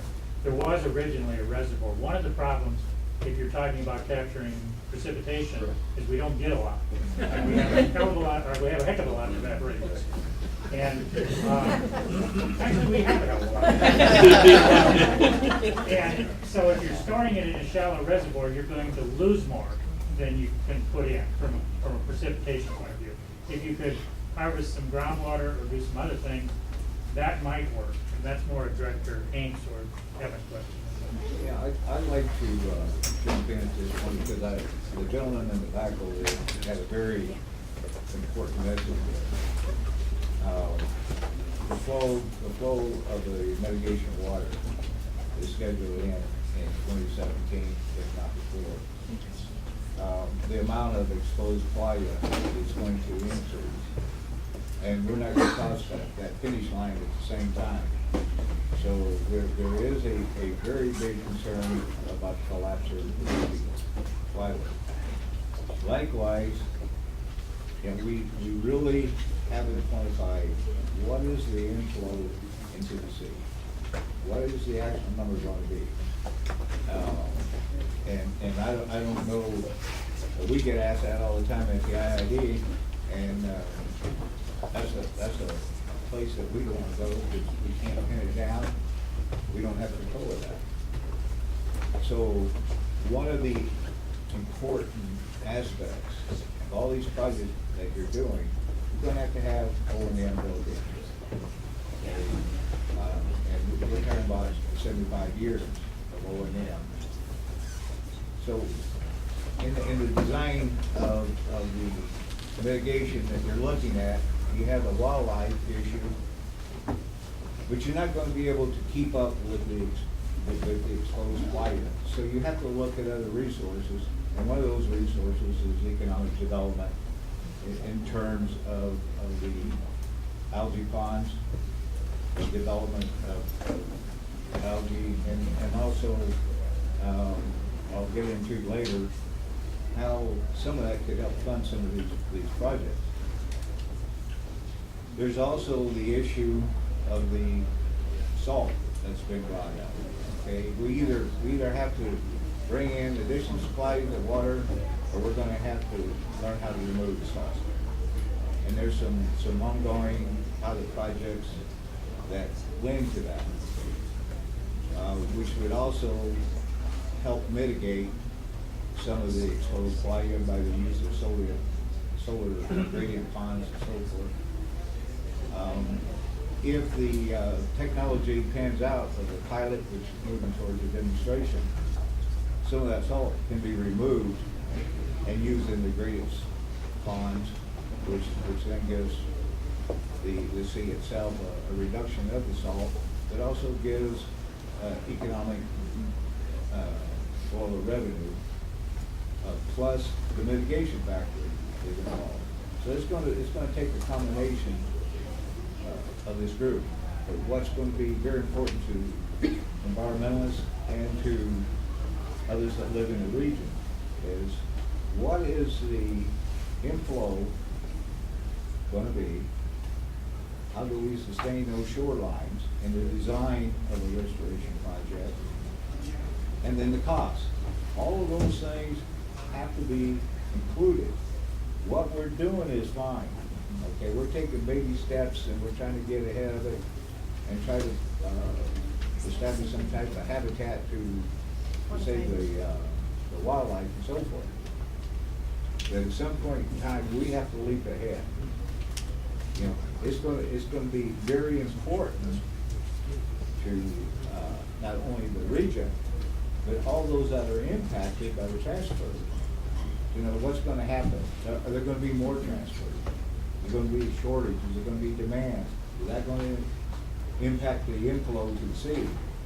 All those things have to be taken into consideration whenever you go and pick a preferred plan of the restoration.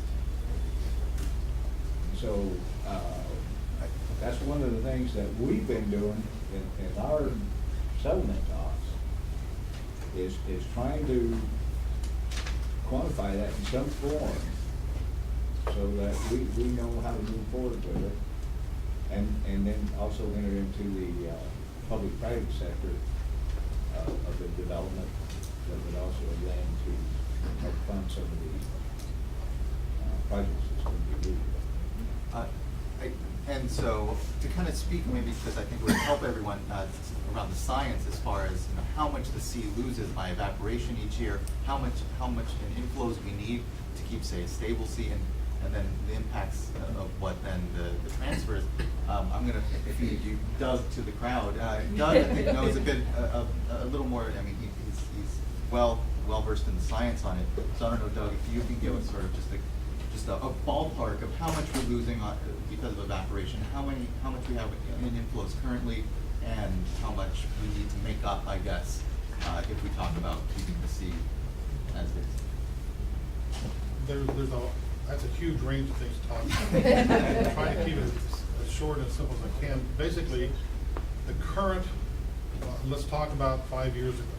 5 years ago, the inflows were roughly 1.3 million acre feet because of things that have gone on, water transfers, makeup water, Mexico, Mexicali wastewater treatment facility, climate change, a whole bunch of things have gone on. We're not at 1.3 million acre feet. At that level though, evaporation matched inflows, and so we had a fairly stable lake level. That's what required, if you're just talking nothing but lake level, stabilizing that, that's what's required to keep status quo as we saw it 5 years ago. The problem with that is that all these changes have been taking place, but let's eliminate all those other changes and say we've got 1.3 million acre feet. We still have a terminal lake.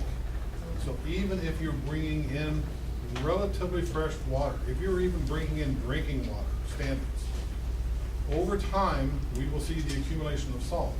We've stretched out the time frame of a demise of a lake, but it's still in 100, 150 years, it will still face these same problems. So it is a matter of the quality of the water that's coming in. The discussions about replacing the inflows from the rivers with Sea of Cortez or Pacific Ocean water significantly accelerate the rate of the demise because we're bringing in 7 times more salt per year, and all that salt stays and all the water evaporates. So it really is a dilemma of where you draw your water from, the constraints of laws that prohibit certain things from happening, but it doesn't matter. Water is water is water, And the salt water causes a lot more problems than the fresh water, even as degraded as it is in the inflows. And let me just say too, that I think Director Hanks makes a number of good points. First, with respect to O&M, clearly, we have to consider the operational costs going forward and make sure that those are funded. One of the focuses this afternoon is on economic development projects that could help to not only revitalize some of the communities, but also pay for mitigation improvement projects in the future.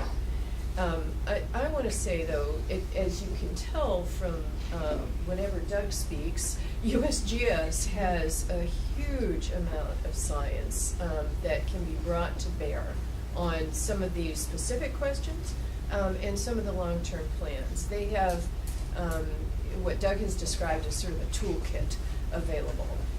And we certainly want to make that capability available to the people in this room who share our common goals. Similarly, with respect to quantifying inflows, there are going to be some unknowns, but the Bureau of Reclamation has some handle on that.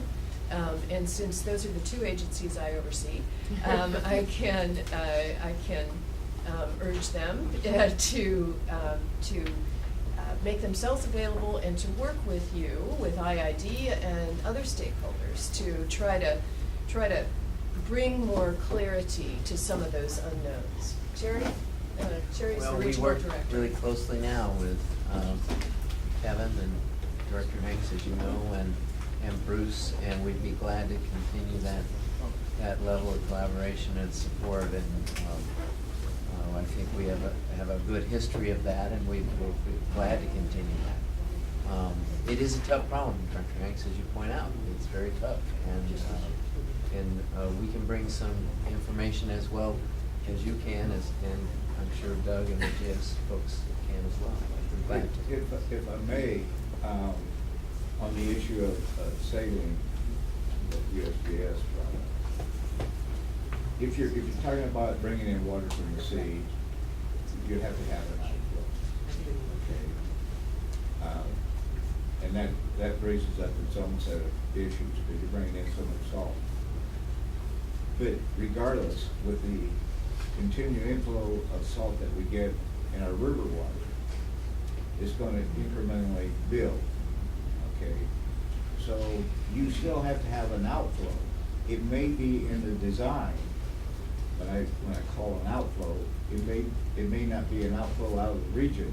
It may be a part of the sea that becomes the outflow in the design. But at some point in time, you have to deal with the salt, along with the selenium. But I press that point forward because a little later on, at least we're talking about some funding opportunities. And the issue of salt is a very important factor whenever we start talking about funding and justification for the funding. So I just want to make that point now. Later on, I want to attach those two together for justification of some of the funding models that I want to present. Al? I think it's important to understand that Doug talked about a little bit, in addition to evaporation, as farmers become more resourceful in farming with less water, that means there's going to be less water going into the sea from the ground. And we've seen that already in the last couple of years, the 1.3 million habitat, just over a million. And I wouldn't be surprised in the next 20 years with new methods of farming and whatnot, that the amount of water that the farmers put in the city would reduce down to 500,000 acres a year. So that's going to make up a pretty big There's another. increase in the amount of salt. Yes, sir? Yes, when you're dealing with bringing water in from the sea, you have to be thinking in the long term of desalination. This may be the most perfect spot on the planet for desalination because of where it is, or because of the land available, because of the jobs situation, and because geothermal sits here. What I've been proposing is integrating geothermal with desalination. It hasn't been done, but it has potential to be possibly integrated into one process. So you bring the geothermal companies into the picture. They're taking your water already. They're taking hundreds of thousands of gallons a day anyway. So they should be part of the Saving the Sea solution. But you've got to start with bringing water in. Once you bring water in, everything else can happen. In 5 years, this thing could be Tahoe South once you bring water in. Yes, sir. Yes, thank you. I'd like to, adding to these last two comments, if we look at the long-term picture, and assuming that science has some degree of validity, we're facing long-term drought. And even brackish water will become valuable. There is no solution other than bringing in water from the sea. And the idea of hooking it into the thermal generating plants, Hudson 1 and Hudson 2, where that process where they dump water back into the San Andreas Fault to create the steam to run the generators. We also have here a mineral extraction facility associated with these plants, where they can mine lithium out of salt water. Ocean water is not dense enough, but if we have a desalination plant here, 50% of that is considered refuse water. And that refuse water can go directly back into the thermal generation process that has the pipes that dumps the water back into the San Andreas Fault. So it's almost like there's a complete loop already in place. I'll just segue for a minute. We've had almost a half a century of governmental agency failure in trying to solve this problem. Isn't it time that we bring in industry? The bait is we have lots of land here for development. And that land can be auctioned off at a very reasonable incentive for industry, large blocks of money, I don't care if it's the Gates Foundation or whoever, to fund the process of bringing in water. There's no other solution. Long-term drought, got to bring in water. Desalinization is needed for fresh water for the valley anyway. Sometimes I think we get lost in the trees, and we're looking at all these little miniature projects that are not restoration. Mitigation is a kinder word. And so government hasn't done it for half a century.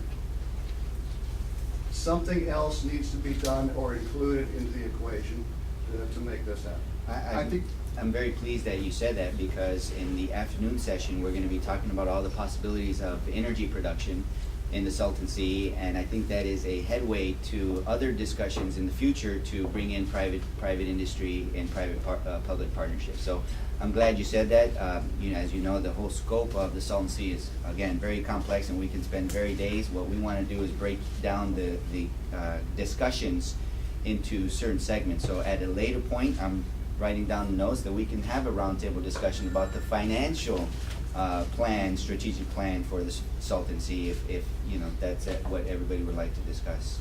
Congressman, I would just like to make a comment. I think this gentleman has been eavesdropping on some of our settlement talk.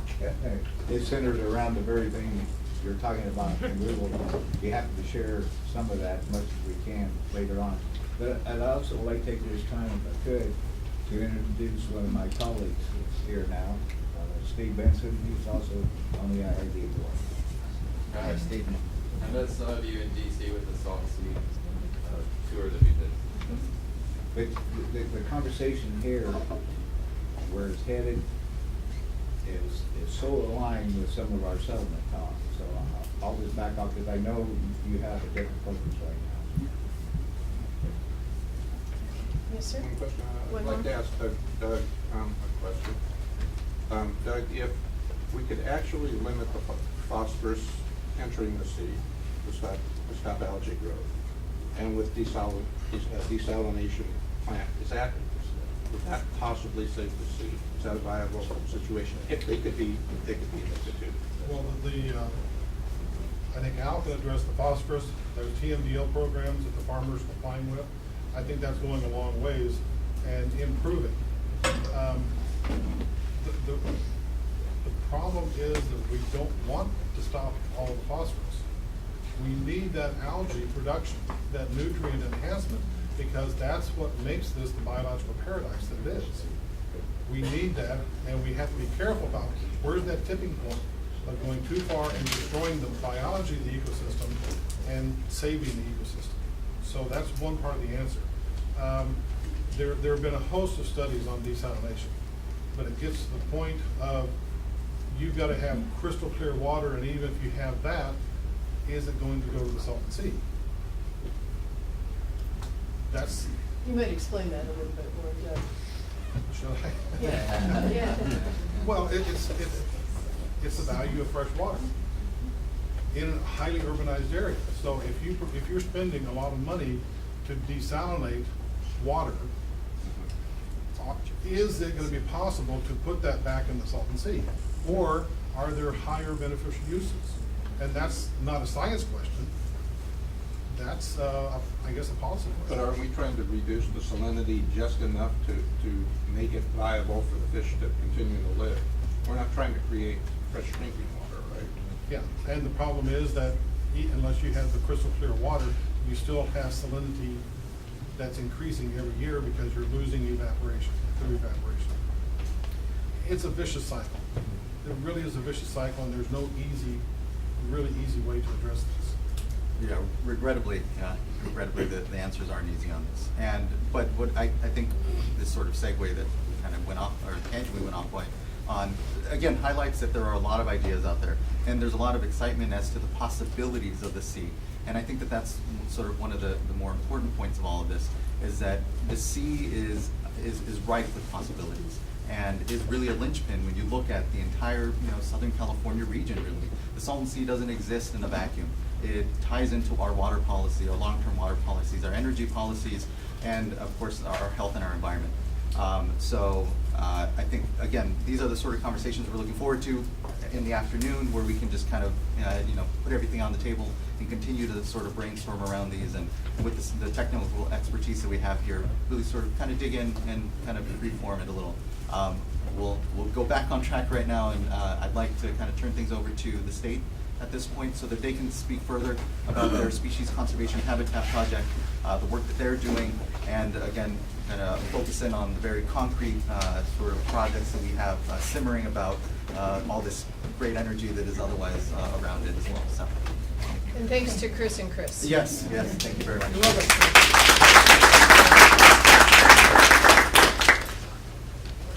Thank you very much. Dale Hoffman, Fortune Management Tag Team presentation on the Salton Sea. You want me to work it from here? I'll work it for you. Oh, yeah. You and I'll work it for you. Okay.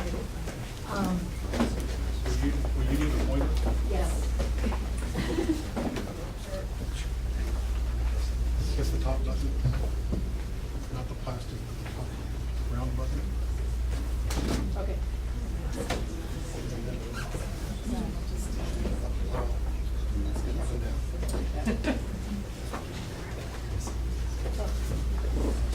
Thank you very much, Assistant Secretary Castle and Congressman Ruiz, for inviting us here today to talk about the Salton Sea, the state species conservation habitat project. We're excited to be where we are. We're finally to the point of hopefully getting something done this next year. As I'm going to, I just wanted to give some background here, and one of the things we have in our presentation is background on QSA and how we got where we are today. Weren't sure how much background the congressman had on that, and wanted to make sure that you had that so that you understand where we're going, what we're doing. Heard a lot of it here in this discussion already, so it might be a little redundant, but redundancy is always good. So.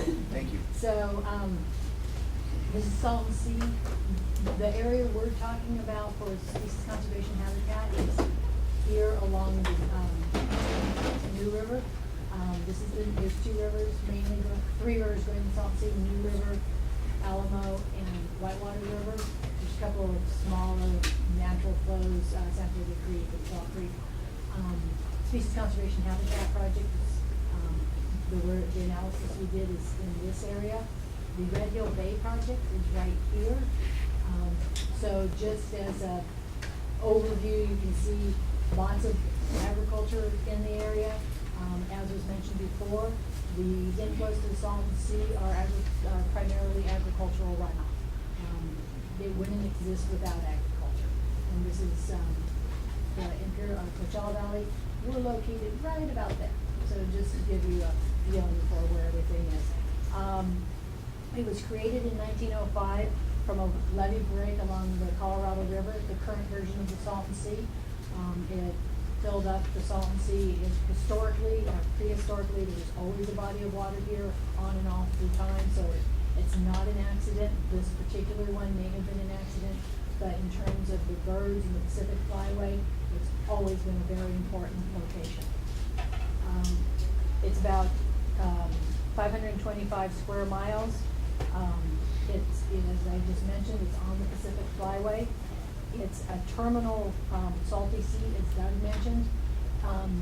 And just so to emphasize that fact, it doesn't have an outflow. It's a terminal body of water. So as all the waters come in, they have nowhere else to go other than through evaporation. I always liken it to leaving a glass of water out for any length of time, especially those of you who live around here know what happened. It has salt left. That's what's happened to the Salton Sea over the years. So without that outlet, it's, as Doug says, it's just going to get saltier. So it was always on a trajectory before the water transfers even to get too salty. It's currently at 54 parts per thousand salinity. The ocean is 35 parts per thousand. So it's, have 1.5 times higher. Now just some quick background on the QSA, because that's why the state is involved. That's why we're here. In 2003, there was the quantification settlement agreement. It's a collection of agreements that govern water use on the Colorado River. It limits California's apportionment to 4.4 million acre feet. Traditionally, we were using about 5.2, so that meant we had to reduce our uses. So there was a loss of water to California, and that had to be made up. And so the local water agencies came to agreement to reduce water use per the QSA, and it outlines water transfers from Imperial Irrigation District to San Diego County and Coachella Valley Water District, and it talks about how all of these things are going to be managed. And the Department of Fish and Wildlife is even a signatory to a couple of agreements related to mitigation. So, next slide. Can I ask you a question? How much water per year is being shipped around to MWD, to Coachella Valley? What was the quantification settlement agreements amount per year? Well, the water transfer was up to 300,000 acre feet per year. We're not there yet. I would have to look to Bruce or someone else for I the don't amount. know the exact amount Okay. this year. It ramps up from year. Yeah, it ramps up. We are not at the maximum amount of water transfer yet. But it reduced the inflow by 300,000 acre feet a year. The elevation will decline from -228 to -257 below sea level. It's always very confusing because the numbers get higher because we're below sea level. There's gonna be 54,000 acres of shoreline exposed, which means there's increased dust entrainment from wind, lots of recreational facilities, and as we've been saying, the salinity is going to increase. The tilapia fishery collapses at about 60 parts per thousand. So at that point, tilapia are the only fish that currently are in the Salton Sea other than the native desert pupfish. They're what's providing for the fish-eating birds. That's what they're eating now, the pelicans that you see outside. And when the salinity gets to that point, we won't have the piscivorous birds either.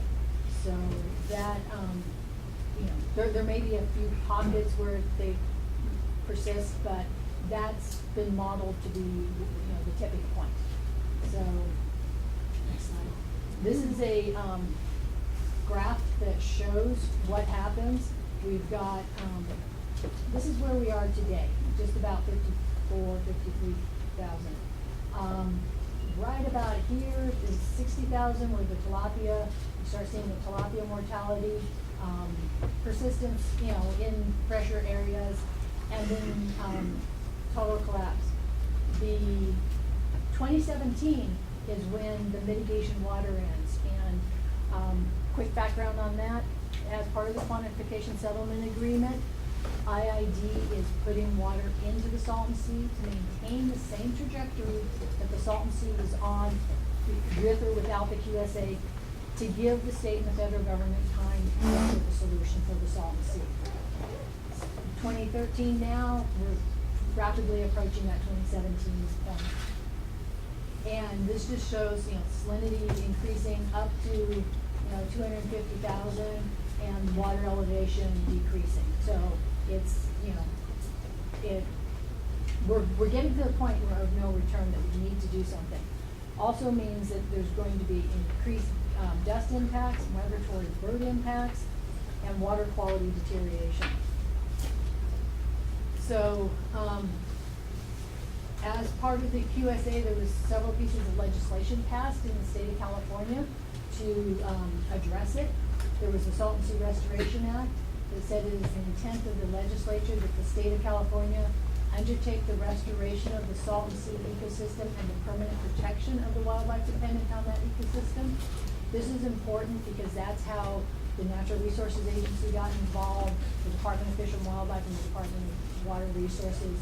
And it required the Resources Secretary to undertake a study to determine the preferred alternative for restoration of the ecosystem and to prepare a restoration plan, a programmatic EIR, and a funding plan. All of that, we'll get them. It also required that these are the things that the restoration should provide for. This is in the legislation. Restoration of a long-term stable aquatic and shoreline habitat for historic levels of diversity of fish and wildlife, elimination of air quality impacts from the restoration projects, and protection of water quality. It also provided for it created two types of funding sources. There's mitigation, which is for the quantification settlement agreement and issue the water transfer. It's $133 million from the water agencies. That is managed by a joint powers authority, and while it can be used for projects on the Salton Sea related to that, it's not for restoration.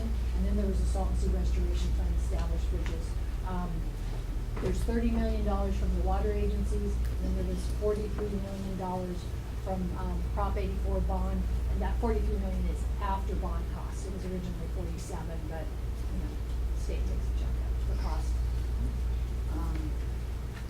So what we have done related to that so far, in 2007, the Resources Agency submitted the programmatic EIR to the legislature with a preferred alternative for restoration.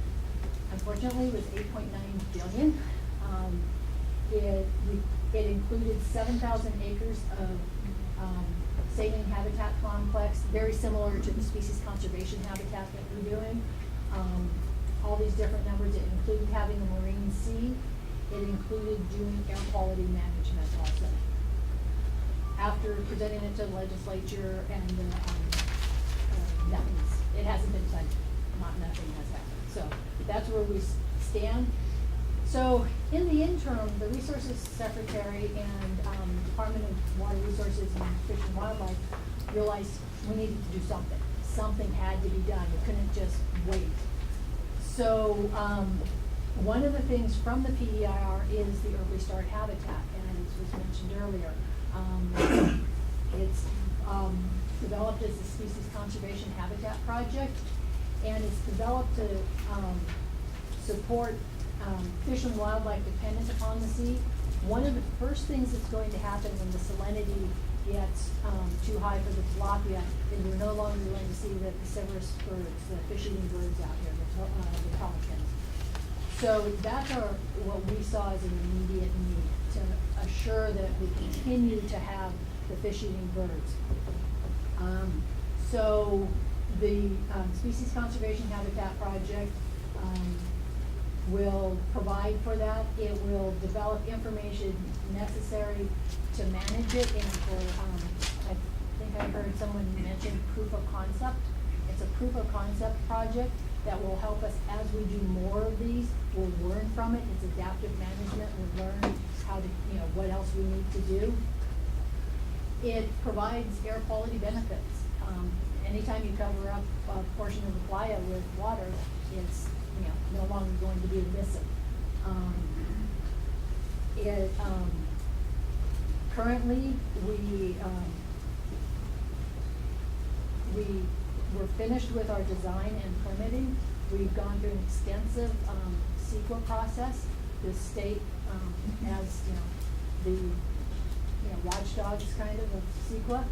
We felt we needed to do a full EIR. We analyzed 3,700 acres for development of this. We've gotten our Endangered Species Act permits. We've gotten our Army Corps permits. We actually partnered with the Army Corps as our federal lead agency. And so we've done extensive analysis so that even if we don't have funding now, we can move forward over time. And then the other thing the state did was establish the financial assistance program. And this is a program to provide funding to other local projects that are going on, such as Chris's, such as Ivy and Debbie's, so that we can have more projects going on. So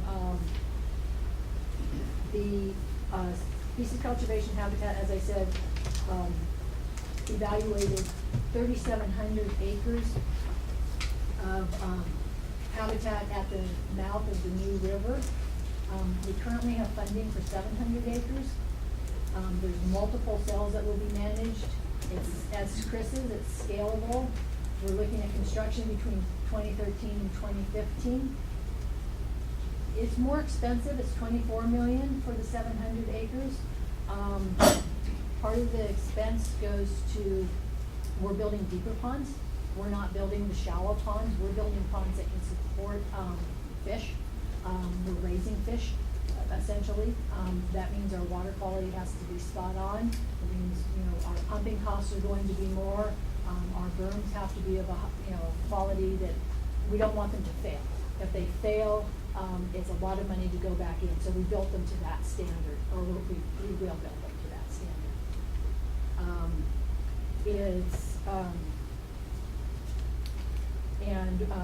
We also had Ducks Unlimited participate in this design with us also. So it will. This is the full 3,700 acres. It will be a portion of that 3,700 acres. So key benefits to doing it now. We have a complete EIR. We're ready to start construction.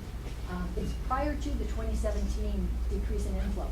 We can get it started, we can get it going, we can get it functioning before we lose the inflow. It's adjacent to the refuge, and it provides linkages to other projects that are going on. Also, IID has been a strong partner in this. We could not have gotten this moved forward without IID's partnership. It's their land, it's their assistance. If I remember correctly, they're going to be our project managers. So there's a lot of things that are going on in the partnership. And we feel we need to get it done. We need to start now. We needed to start years ago, but we finally got all the documentation done. The evaporation, is outpacing the inflow. The mitigation water is terminating in 2017. And there is an application to terminate the mitigation water in 2014. So there's, real urgency to getting this done. If we don't do it, we're going to see fish die-offs, more fish die-offs. The piscivorous birds will disappear. There will be air quality issues from that acreage that we're covering, and it'll be a lost window of opportunity. In the long term, there'd be loss of aquatic biodiversity, terrestrial biodiversity, deteriorating quality of life, and loss of economic prosperity and agricultural impacts from the dust that will be coming off of us. And now we're going to talk about the financial assistance program, and I'm going to turn that over to Dale. Maybe before you move on, I have a couple questions. Maybe Oh, back yeah. to the previous slide. Sure. So the environmental documentation is complete, final, I thought you Yeah. talked about yet. We haven't issued the notice of determination yet. We're still, the internal running it through our processes, but we're pretty much done with the environmental documentation. We're hoping to release that from my notes within weeks, to be certified within weeks. We have our endangered species permits, we have our core permits, we have our stream bed permits, so we're shovel ready. Shovel ready, when would be the day that we can start seeing that shovel on the ground? We're hoping to start by the end of this year. By the end of this year? Yeah. And what do you need in order to get there? We need our appropriation from our state. From your state, and From what's, the- and what's the? We've requested, and it's in the governor's budget, 24 million for, to do the construction. And Capital outlay dollars. yeah, but it's money coming from the Salton Sea Restoration Fund. And there's two parts to the restoration fund, as I mentioned. There's the Prop 84 monies, and then there's the water agency's contribution into that fund. We're using the Prop 84 for the construction. We're using the monies from the water agencies for the long-term operation and maintenance. What we don't want is to overbuild, because we have money, we could build more acreages, but then we couldn't manage it. And as a wildlife, management agency, we understand how important it is to make sure you have your management dollars. Because you don't want to get 3 years out and then say, I don't have the money, I have to shut down the project. So, we're hoping when, the budget comes out in July, it will have an appropriation for it. So, if it doesn't, If I could interject, I keep referring to the gentleman in the back room here because I don't remember your name. You mentioned about the transfer of water. The total amount at peak of the transfer out of the IID will be 500,000 acre feet. Not all of it impacts the sea because part of it was the lining of the All-American Canal, et cetera. Also on bullet point 4, that is, even though IID has applied, we've had a change in the board, and that has been put on hold and could change. Okay. I hope I'm not speaking out of turn. No, actually, Kim, I know the department's been somewhat non-committal about that position at this point. Good to know. Michael? So there were some questions in the draft EIR about the piscivorous birds, and you said the other point that there were piscivorous birds disappeared since extreme. I'm wondering if the finalists can discuss how many piscivorous birds are actually going to be served by these ponds. I haven't seen it. I know that staff are working on addressing the question to a certain extent, but I haven't, that's part of the process, running it up through Dale and I, so. Other questions? Turn it over to Dale. Yes. Do you need to? No, thank you. Good, thanks. So, as Kim mentioned in the slide presentation earlier, there's a concurrent program going on right now called our Financial Assistance Program. And I have to say that this really has come about as a result of a lot of input from you, many of you at the table, I'm sure, and some of your other constituents that aren't here, speaking very loudly about the need and desire for local funding, for funding to come from potentially the state to fund local activities and local projects. So we heard that message loud and clear, and we were responsive to that by way of creating a financial assistance program. And I want to make it clear, I know it's been said a couple times, that this is a DWR project. This is not a DWR program. This is actually a joint program between Department of Fish and Wildlife, State Department of Fish and Wildlife, using funds that are in the Salton Sea Restoration Fund. But DWR has an awful lot of experience in ongoing financial assistance programs, and we were better suited to get this up and running off the ground. They take a lot of effort to get up and started, but once they get started, we can use these for future rounds of financing if additional monies are available.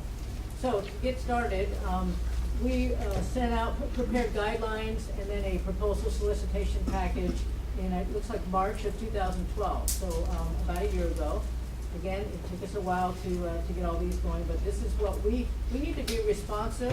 These are state funds, and we can't just write blank checks to anybody who has a project that they want. They have to be well-identified guidelines. People have to know what they're applying for, how to apply for them. So it does take some effort, but the good news is the groundwork has been done and we are moving forward. So we had a total, the Department of Fish and Wildlife and the Salton Sea Restoration Fund believe that they had about $3 million that we could make available soon to the Salton Sea, to the financial assistance program. So we spent a lot of time engaging stakeholders, trying to identify what kinds of projects we would like to see would be eligible to be funded for this program. We identified specific activities that included habitat creation and enhancement, water quality activities, research activities, again, doing some studies if some felt that studies were necessary, and then adaptive management experiments as well. So we went through the entire process. I think the proposals were due sometime early last summer, if I'm not mistaken. We put together quite a team to review the 7 proposals that did come into the department. The team included, I believe, USGS, Department of Fish and Wildlife, DWR, other stakeholders that had some expertise to add that could actually review these proposals when they came in. Our proposal requests amounted to a little over $11 million. Not surprising, we frequently get 2, 3, 4 times more than we actually have money for. And then after the review process, all of the projects were scored. And we looked at the scores and the amount of money that we had available, and really there was a sort of I'll call it a natural breakdown, if you will. If you look at the column second in from the right, has the scores. The highest score was, interesting left, the Red Hill Bay project with a score of 87. They requested $2.9 million, but that was just about the entire amount of the monies available. We felt that to give others an opportunity, other good projects an opportunity, we didn't feel that we could legitimately fund the entire amount. Plus, a number of these projects, in fact, none of them were what I would call shovel-ready. Many of them are in different stages of ability to actually spend funding. So by giving a lesser amount than the request to more applicants, it gives folks the ability to sort of move into different phases of approval, not approval, but implementation. So you can see from the top 3, the lighter green, if you will, we proposed to award almost $2 million to the Red Hill Bay project.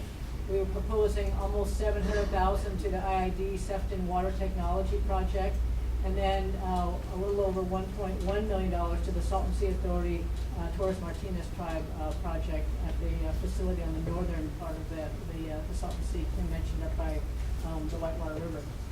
So that's where we're at right now. Our processes require us to have recommendations. We post those on our website for 15 days. We receive comments on those proposed recommendations. We did receive a few comments. We are addressing those comments. I don't recall that there was anything substantive that was going to require a likely change in our proposed award. We're going to stand with those proposed awards, and the next step, after we've addressed the comments and those get posted on the website, we are now preparing a letter both from the Director of the Department of Fish and Wildlife and the Director of the Department of Water Resources, my director, they actually are the entities, the people that can actually make the awards official. So right now, this is where we stand, and it doesn't look like we're going to make changes to that. So my understanding is that there were some meetings that took place earlier this week with the 3 recipients to talk about the projects and get some more information and detail on what kinds of things are necessary. And then, as I indicated, we're hopeful that these letters will be signed by the 2 directors early next week. So we'll be up and ready and ready to go as soon as the contracts. What then happens after the awards are made official, we sit down with the recipients and write basically a contractual arrangement documents, contracts that spell out specifically what the recipients will be doing and the time frame in which they will be expected to complete those deliverables. So I think it's a good program. Again, limited to $3 million, but we're hopeful that there may be some additional funding later on to either fully fund these projects or maybe go through another round and do some more solicitations as necessary. So I'd be happy to answer any questions. I think that's it for me. So Dale, I think it's a great program. Getting the money in the hands of locals, getting projects on the ground quickly, and often more to than the state can do is excellent. My understanding is that DWR and DFW strongly supported $3 million in additional funding for next year's funding cycle, and that Department of Finance stopped that. I'm not sure exactly what the intricacies of this are, but given the success of this program, the strong interest and the clear need for getting these projects on the ground, I'm wondering what we can do together to get the Department of Finance or the administration to approve additional funding, given the long-term effort that your agency's invested in getting just one funding cycle completed to get this going for future years. Well, I don't know that I would say they've stopped it, but they weren't necessarily supportive of another round of funding. And I think part of that is because we haven't gotten a dollar out the door yet for this first round of funding. So I think that their hesitancy is just to commit yet another round of whatever dollar amount, might be another $3 million, immediately before we can actually get started in moving these things forward. We have had discussions with the Wildlife Conservation Board. It appears that there may be some monies within their jurisdiction that we may very well be able to use that they think may have to be allocated, if you will, or appropriated soon, because I think they might have some expiration issues. If that is the case and it can be applied to this program, then we're more than happy to either fully fund or get closer to fully funding the 3 projects that were the highest ranking, or potentially looking for another round if we decide to go that route. So the legislature did have some hesitancy, but I didn't think that was sort of dead in the water. So in closing, this is just recommended focus of future restoration efforts. I think we've all been talking about these. We would like to see the species conservation habitat expanded. As Kim mentioned, the 700 acres that we have funding, both funding for capital outlay to actually do the construction, as well as funding for the operation and maintenance of it. We'd love to see that expanded in the same way that I think the Red Hill Bay project would like to see that expanded as well.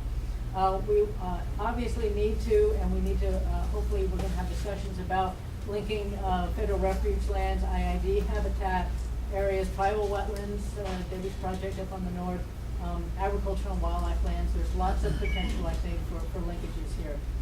We know that air quality management is a huge issue here, and as Kim mentioned, and we also heard from our federal partners for the Red Hill project, Anytime you've got some kind of water, something covering some of these potentially exposed lands, that's going to be a definite benefit for the air quality management, and we'd like to see more of that. It can only help the situation, not hurt it. Focus areas, locate projects near freshwater sources. You've already heard a number of times, they're very limited here around the sea, but we believe that those have the highest potential for wildlife habitat benefits, and so those are the areas that we're likely to have to focus on for at least projects for water, wildlife management type activities. And then again, pooling funding. Funding's always going to be limited. You've heard us say earlier the $8.9 billion restoration project that the state came up with. It was the legislature never acted on it for obvious reasons. The financial meltdown of the state happened shortly thereafter. It just hasn't been a good situation. So pooling our resources is something that we're going to have to do regardless of where the sources are going to come from. You heard Chris Hildebrand talk about some funding that Ducks Unlimited, maybe California Waterfowl Association. There's a lot of organizations out there with pots of money, and I think using state and federal matching funds is key to expanding the proposed species conservation habitat and the shallow habitat that the federal folks at the Red Hill Bay Project are looking at. That's where we're going to have to focus our efforts. So lots of opportunities, lots of potential. It's just going to take all of us in this room to put our heads together and make it all come together. And we're willing partners from the Natural Resources Agency, again, the two departments under the Natural Resources Agency, Department of Fish and Wildlife and DWR are sitting here at the table because we think it's important. We want it to be successful, and we want to make it work for everybody. That's all I have. Dale, is it fair to assume that $9 billion deferred plan has been abandoned? Well, I'm not going to go out on that limb, and I'll tell you why. The preferred alternative, for those of you that spent many painstaking hours in lots and lots of meetings, the preferred alternative was really a compilation, if you will, of sort of parts and pieces of about 9 different alternatives that were evaluated in that plan.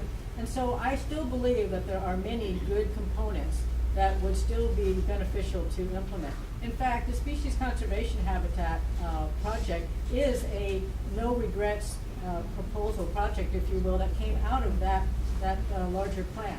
So I don't want to say, and I won't be, not from DWR, I can't speak for Fish and Wildlife, but I wouldn't say that that is a project that should be shoved aside in favor of something else. I think there's still a lot of good information and a lot of good potential in that. Whether we're ever able to implement it in its entirety, that's a difficult answer for sure, difficult question. But I wouldn't want to say it's been shelved and we're not going to look at it again. I would like to go back to what Mr. Kelly, the question he asked. Locally, we're looking at doing some things, because we have some real doubts how much the state and the federal government can do. In the courts, they were worried about this blank check, and when they went to the appeal court, we just got concerned about a signed check. Understand. So if you ask anybody who lives around here on a $9 billion plan, I don't think you'll find anybody that buys in that there'll ever be a $9 billion plan. And I'm just putting that out there because we have to plan. We have to move forward, okay? And we have to deal with the reality of what we have. And what I've seen up here, and I know there's a lot of people here, they're probably in positions where they can't speak up. At my age, I can speak up all the time. I didn't see anything deeper than 6 foot. And there's a lot of people here that's expecting some form of a deep lake. Okay? And that deep lake is dependent upon the inflows. Okay? The design that we're going to end up with, which I think will probably come back to the Salton Sea Authority concept and plan, will be dependent upon those inflows.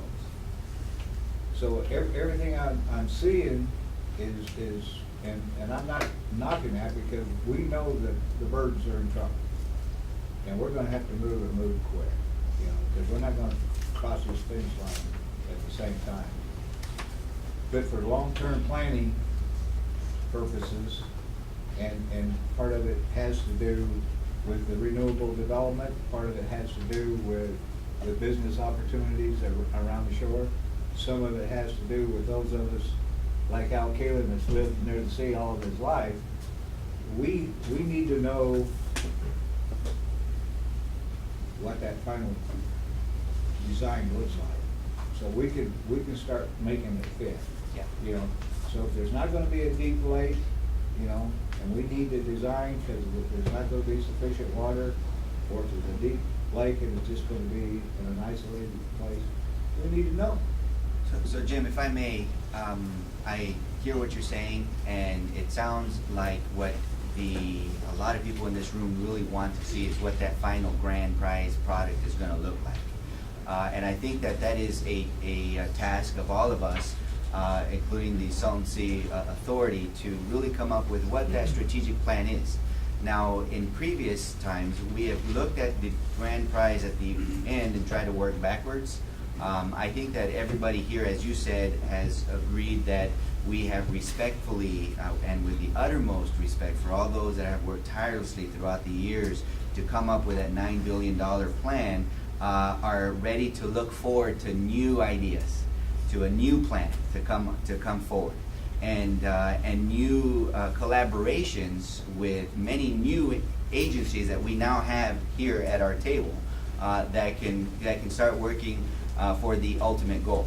Now, one of the things that we want to look at, and I know that we want to see that forest, but we do need to do something. We need to do something. And I agree with you 100%. And I know you're a freshman congressman, and I just want to, and I'm not blowing smoke here. When we were in Washington, you were being recognized as a new champion of Washington. And I just encourage you to keep it up, okay? Thank you. Now I've got that out of it. But you have gentlemen, you have gentlemen like Mr. Al Kalin, okay? He's a farmer. You know, second, third generation farmer, lived down around the sea. He knows the sea like the palm of his hand, okay? He mentioned a while ago about inflows. He has to be dependent upon the inflows of water to make a living. He knows the value of fresh water. He knows the demands that are coming on the river on fresh water. And you heard him say a while ago, don't plan over 500,000 acre feet. As if climate change and drought, water is going to be squeezed. Okay, I saw a plan for Mr. Schoeneman where he's blending water to make it work in these pilots. And I think it's only realistic that we're going to have to take a concept like he has and design where we can blend this water on a larger scale. So I have heard two great ideas that come up today, two great themes. One is, how are we going to move forward with private-public partnerships, local businesses? We are going to have that discussion this afternoon in terms of the energy producing potential that the Salton Sea has, and have a roundtable discussion about what are all those potentials in short term and long term. And the other idea is the inflow of water that we're going to need for the long-term solution to the Salton Sea. And we will have that discussion in the afternoon because it is so important to you and Al and many people that have lived here for many years. And we will brainstorm some ideas about those inflows and discuss those a little more in detail by several people, and then we can start putting some timelines and some realistic plans. And I know that Roger is working very hard in pulling all of this together to come up with a multi-phased approach strategic plan. I would just, and then I'll keep quiet.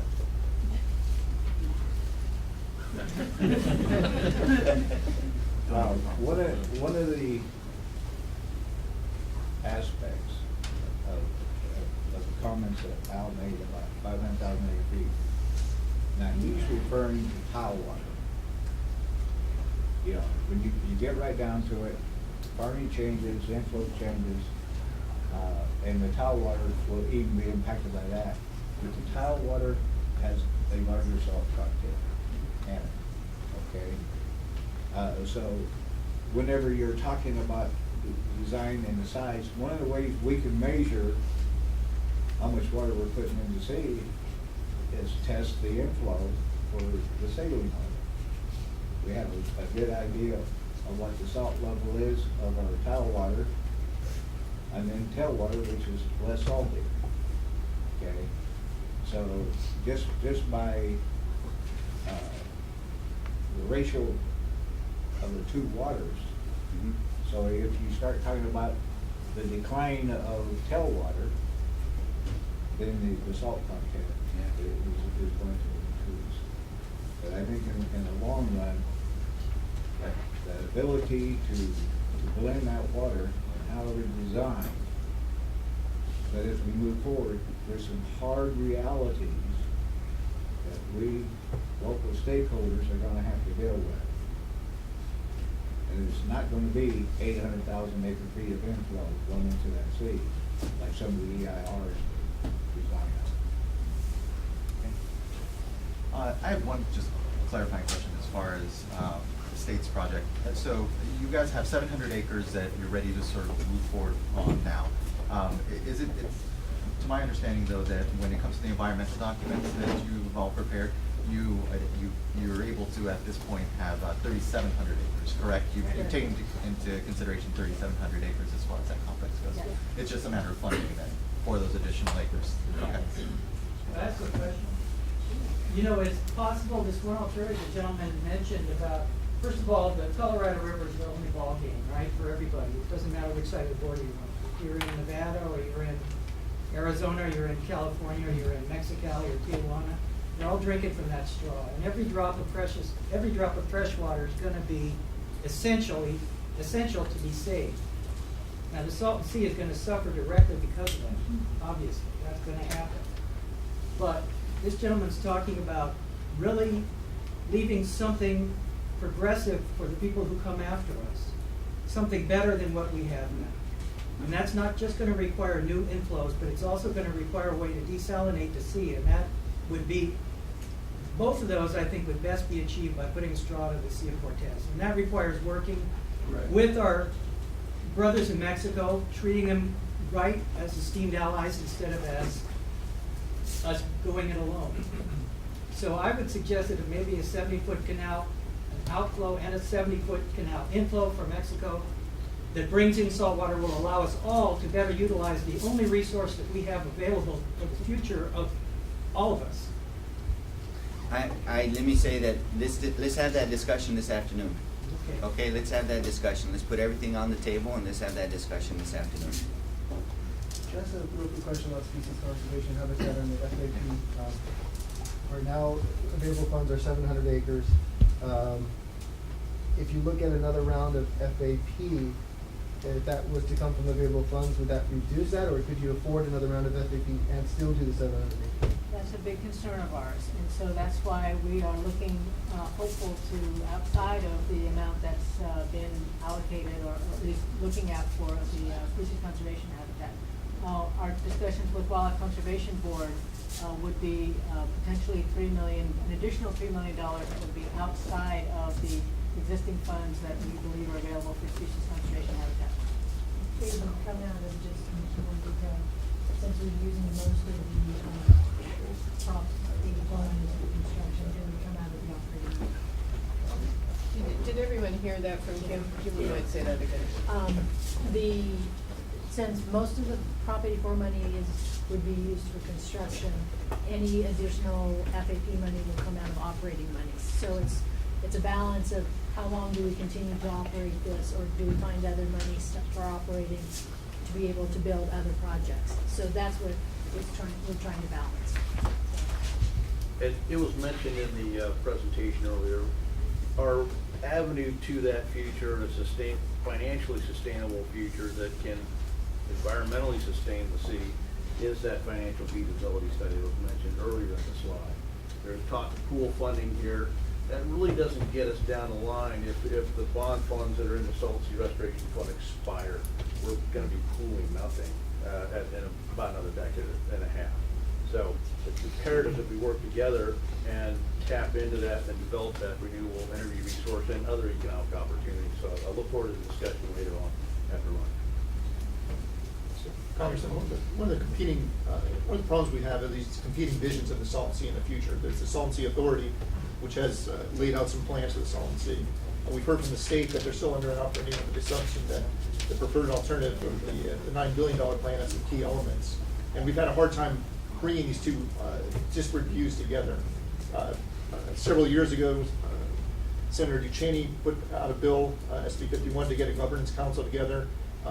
That was not staffed, and then it fell apart. Now there's a new, Assemblyman Perez has a new bill to get another governance, to get some real leadership to drive a vision for the Salton Sea. And there's essentially a real vacuum. I think the federal government can help at least bring the parties together. We saw Department of Interior, I think, a significant achievement with Minute 319, bringing potentially even more disparate group of people and interests together on the Colorado River, the 7 basin states and Mexico, to achieve a real success there with the Colorado River Delta. We have a smaller group here.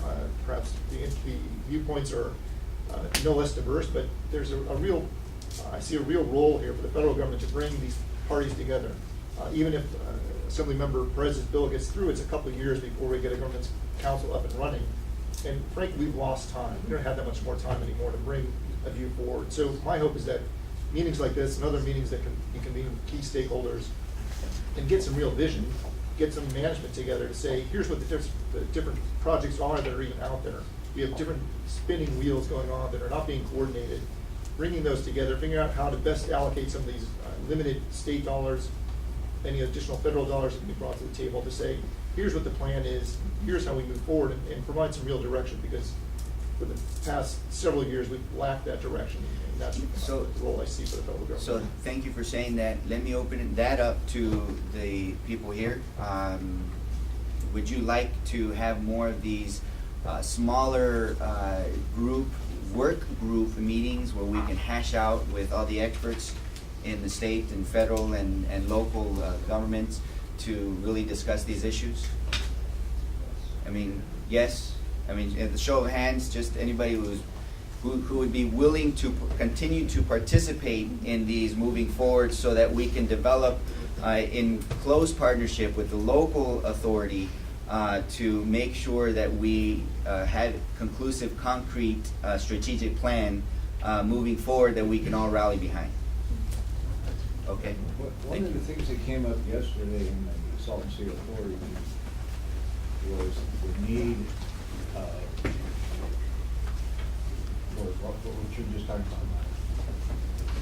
And we've always looked at the Salton Sea Authority as being local, and thought it was very important that we have someone, a policy person from the interior, be part of our Salton Sea Authority board.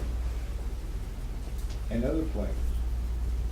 At least we have a pulling together of common interest, you know, and so all these fragmented ideas start pulling together to come up with a plan.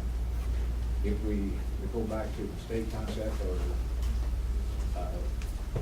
federal concept, that starts working, but I still think it needs that local flavor to really get it pulled together. And we have an organization that's in place and let's build on it. I will say that, you know, there is a lot of disagreement out there and a lot of talk about the governance structure around restoration. I think that, you know, what we're doing now is the most important part to that, is getting everyone in the room that is a stakeholder, that has the ability to bring resources to bear on the issue. Again, long-term restoration is at this point cloudy. We can all agree on that. But the work that we're all doing and cooperating with one another on these very short-term concrete projects is where our focus is right now. And I know that we want to have the discussion about governance. We want to have that discussion about what exactly that sort of looks like in the long term. But I think that that's sort of putting the cart before the horse when we talk about these very productive meetings that we're having now, and also projects that we're all working on.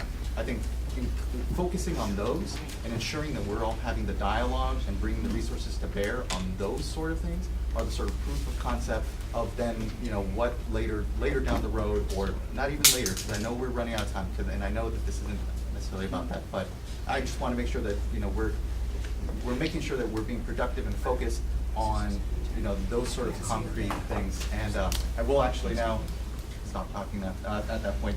And Let's give him a little background. He just came in, but we just had a good conversation about the Red Hill Bay restoration plan, some concrete next steps. We're looking at starting some shovel to the ground projects real soon. And the current conversation now is about the importance of collaborating with state, federal, the local and private industry to have private-public partnerships. There's a strong commitment of continuing to have these work groups. And so I believe you're going to talk about what the state has been doing. Sure. So we can let everybody know, including the Department of Interior, what the state's role is. I appreciate the opportunity, and let me just say, this is great, right? It's been a long time coming, and I feel like we finally have some momentum at every level of government that unfortunately at one time we didn't have. And I also think that a lot of it has to do with the locals. Many of you have been fighting a good fight for years, decades, let's just say. So thank you, Congressman Raul Ruiz, as well as the Office of Senator Barbara Boxer and Assistant Secretary Ann Castle for hosting this roundtable, as well as everybody that's here. I want to thank you for having me, as well as the local stakeholders for your great work. I want to deliver a few key messages, and these were the same that I delivered at Red Hill Bay, and then I'll give you the update. Governance, in our opinion, locals must be moved into a genuine partnership with the state and receive state and federal support both for the short-term and long-term planning of restoration. Air quality, the Salton Sea is an air quality ticking time bomb.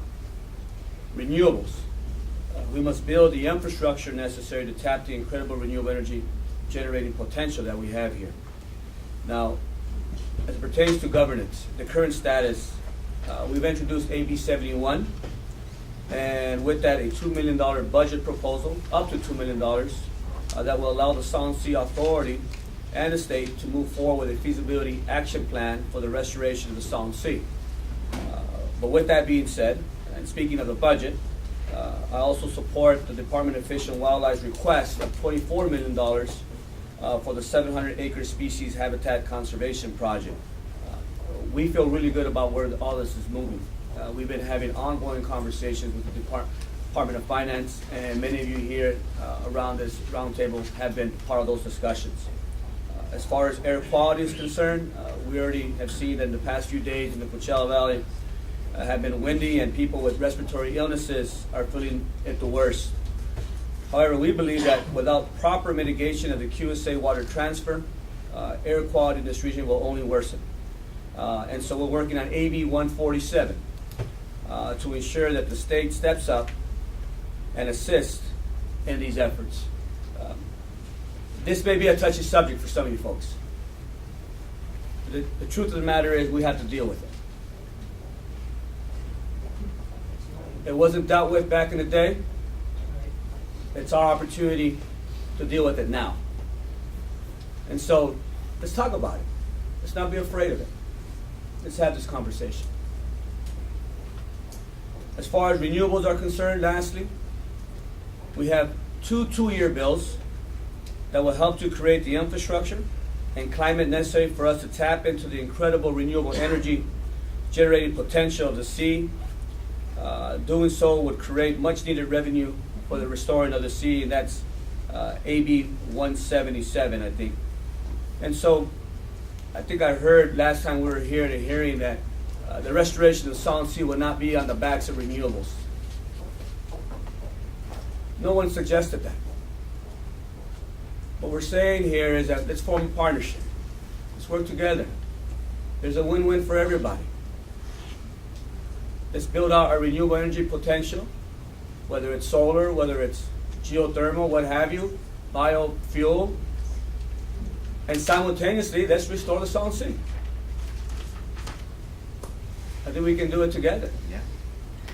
And so, those were just some of my thoughts that I wanted to raise. And you know, it's a pleasure for me to be here. And thank you, Congressman Raul Ruiz, for having me. Absolutely. So I think that you know, we definitely have that momentum. We have the momentum, you know, and it really, you know, you can feel it in the air, Secretary Castle, when you were here with Secretary Salazar. Absolutely. And we had Senator Boxer, myself, the Assemblyman, and other local agencies all together. And it is a rebirth, a rejuvenation of the energies that have been put forth throughout all these years. And with that as the founding block, I believe that we will have a lot more of these meetings, a lot more of these conversations. Roger, you got a tough job ahead of you, my friend, to consolidate the information to put into a strategic plan with partnerships, because as I mentioned before, the solution's not going to come solely from the federal government, it's not going to come from the state government, it's not going to come from any one particular group. That the solution is a puzzle, we all have a piece of it, we need to put it on the table, and all the ideas is an all of the above, and everybody at the table context for creating these solutions. So I know we're going to be having lunch soon. In the afternoon, we will have these really tough decisions and tough conversations and about where are we going next with these project developments, shovel to ground development, and I'll be facilitating that workshop. We will talk about the energy production capacity and the opportunity to use that with private-public partnerships for economic development and the funding for the Salton Sea long-term. We will also talk about the inflow and other possibilities, and let's put up, you know, I'll have some criteria that we can all as a group discuss in terms of coming up with what are some of these ideas and the possibilities of brine lines, of the Sea of Cortez, of any other kind of inflow that we can even imagine. And then from that, we will have a conversation about next steps, some concrete next steps on the table, so that we can start to perform some agreements, and so that we can review everything that we've done during the day before we close. And hopefully we have given you all the information that you need to get out of today's meeting, so you can go back to the Department of Interior and start implementing the vision that we have. Absolutely. Well, I want to thank both Congressman Ruiz for, again, for bringing us all together, and Assemblyman Perez. It's great that you could be here and give us your update. This has been very helpful to me, and I know that this afternoon session will as well. There are many concrete ideas here, and some are compatible and some are not. And so I think we do need to have that continuing dialogue to try to bring together the local interests, the community development aspects of the plans, the state agencies and the federal government to try to agree on a practical and implementable short-term plan as well as a long-term vision. So thank you all for these ideas, and I think we're looking forward to the afternoon session with one more opportunity for really for getting ideas out on the table, as Congressman Ruiz said, and figuring out what our next steps are. Jim, I appreciate you wanting to speak again. There are a lot of other folks that have been having their hands raised. I'm gonna, if we're gonna postpone lunch, I'm gonna have to call them first. But we'll definitely come back, and I'll call you being the first one to to mention, but I do, just real quick, Luis, I know you've been having your hand up, if you want to say something, and then we'll break for lunch, because you've been waiting, and I've been having eye contact with you, and so Thank you. Yeah. Appreciate that. And I'm just really pleased to be in this room with all the wealth of knowledge that exists here. I've met some of you in our summit, and I appreciate you being part of that. Our goal is really trying to bring in the grassroots, the communities that are closest to the sea on both Imperial County and in the Coachella. And I've been working for 13 years on environmental justice, environmental health. Our organization has been around for 25 years working on civic engagement. And it's been a struggle. And we are trying to build our knowledge and our experience and trying to be part of it, and be productive, and also be contributing to these solutions. Of course, we have a long way to be able to catch up to some of you. But I'd like to first thank you for bringing this kind of diversity. It's the first time I feel really welcome.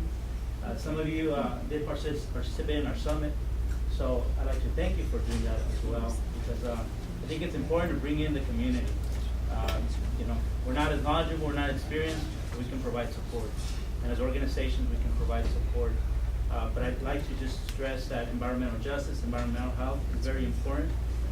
Also, when it comes to policies, I think we have to be able to reconcile when we talk about development, about carving out protections and carving out taxes, because of that, it somehow needs to be reconciled with, are we still heading in the same direction of rebuilding the Salton Sea, developing the Salton Sea? What is it that we're really looking at? Because I think some of those things, some of those visions somehow don't take us in the direction of improving the quality of life here. And one other thing I'd like to say is that this is a very important issue that is building a lot of interest in the Los Angeles area. And I see a lot of youth, a lot of Echo Media, I think is one of them, wants to plan an event out here, bring 1,000 people, and just bring the minds together. And so I really like that, because as an environmental justice organization, we've always used to attacking the process and claiming a chair on the table. And but I like to continue to encourage you to include the surrounding communities from Imperial to Coachella. So thank you. I took a long time, so I appreciate it. So Juan, this is your time to shine, buddy. You said you brought the lunch. Oh yeah, actually, Bill is in charge. Phil. I just write the check. Yeah. All right. Well, as orderly as we can be, lunch is in the view room right next door. So please, Brad, we should have our honored guests, busy schedules, take the first jump at that, and then I'll turn it back to you.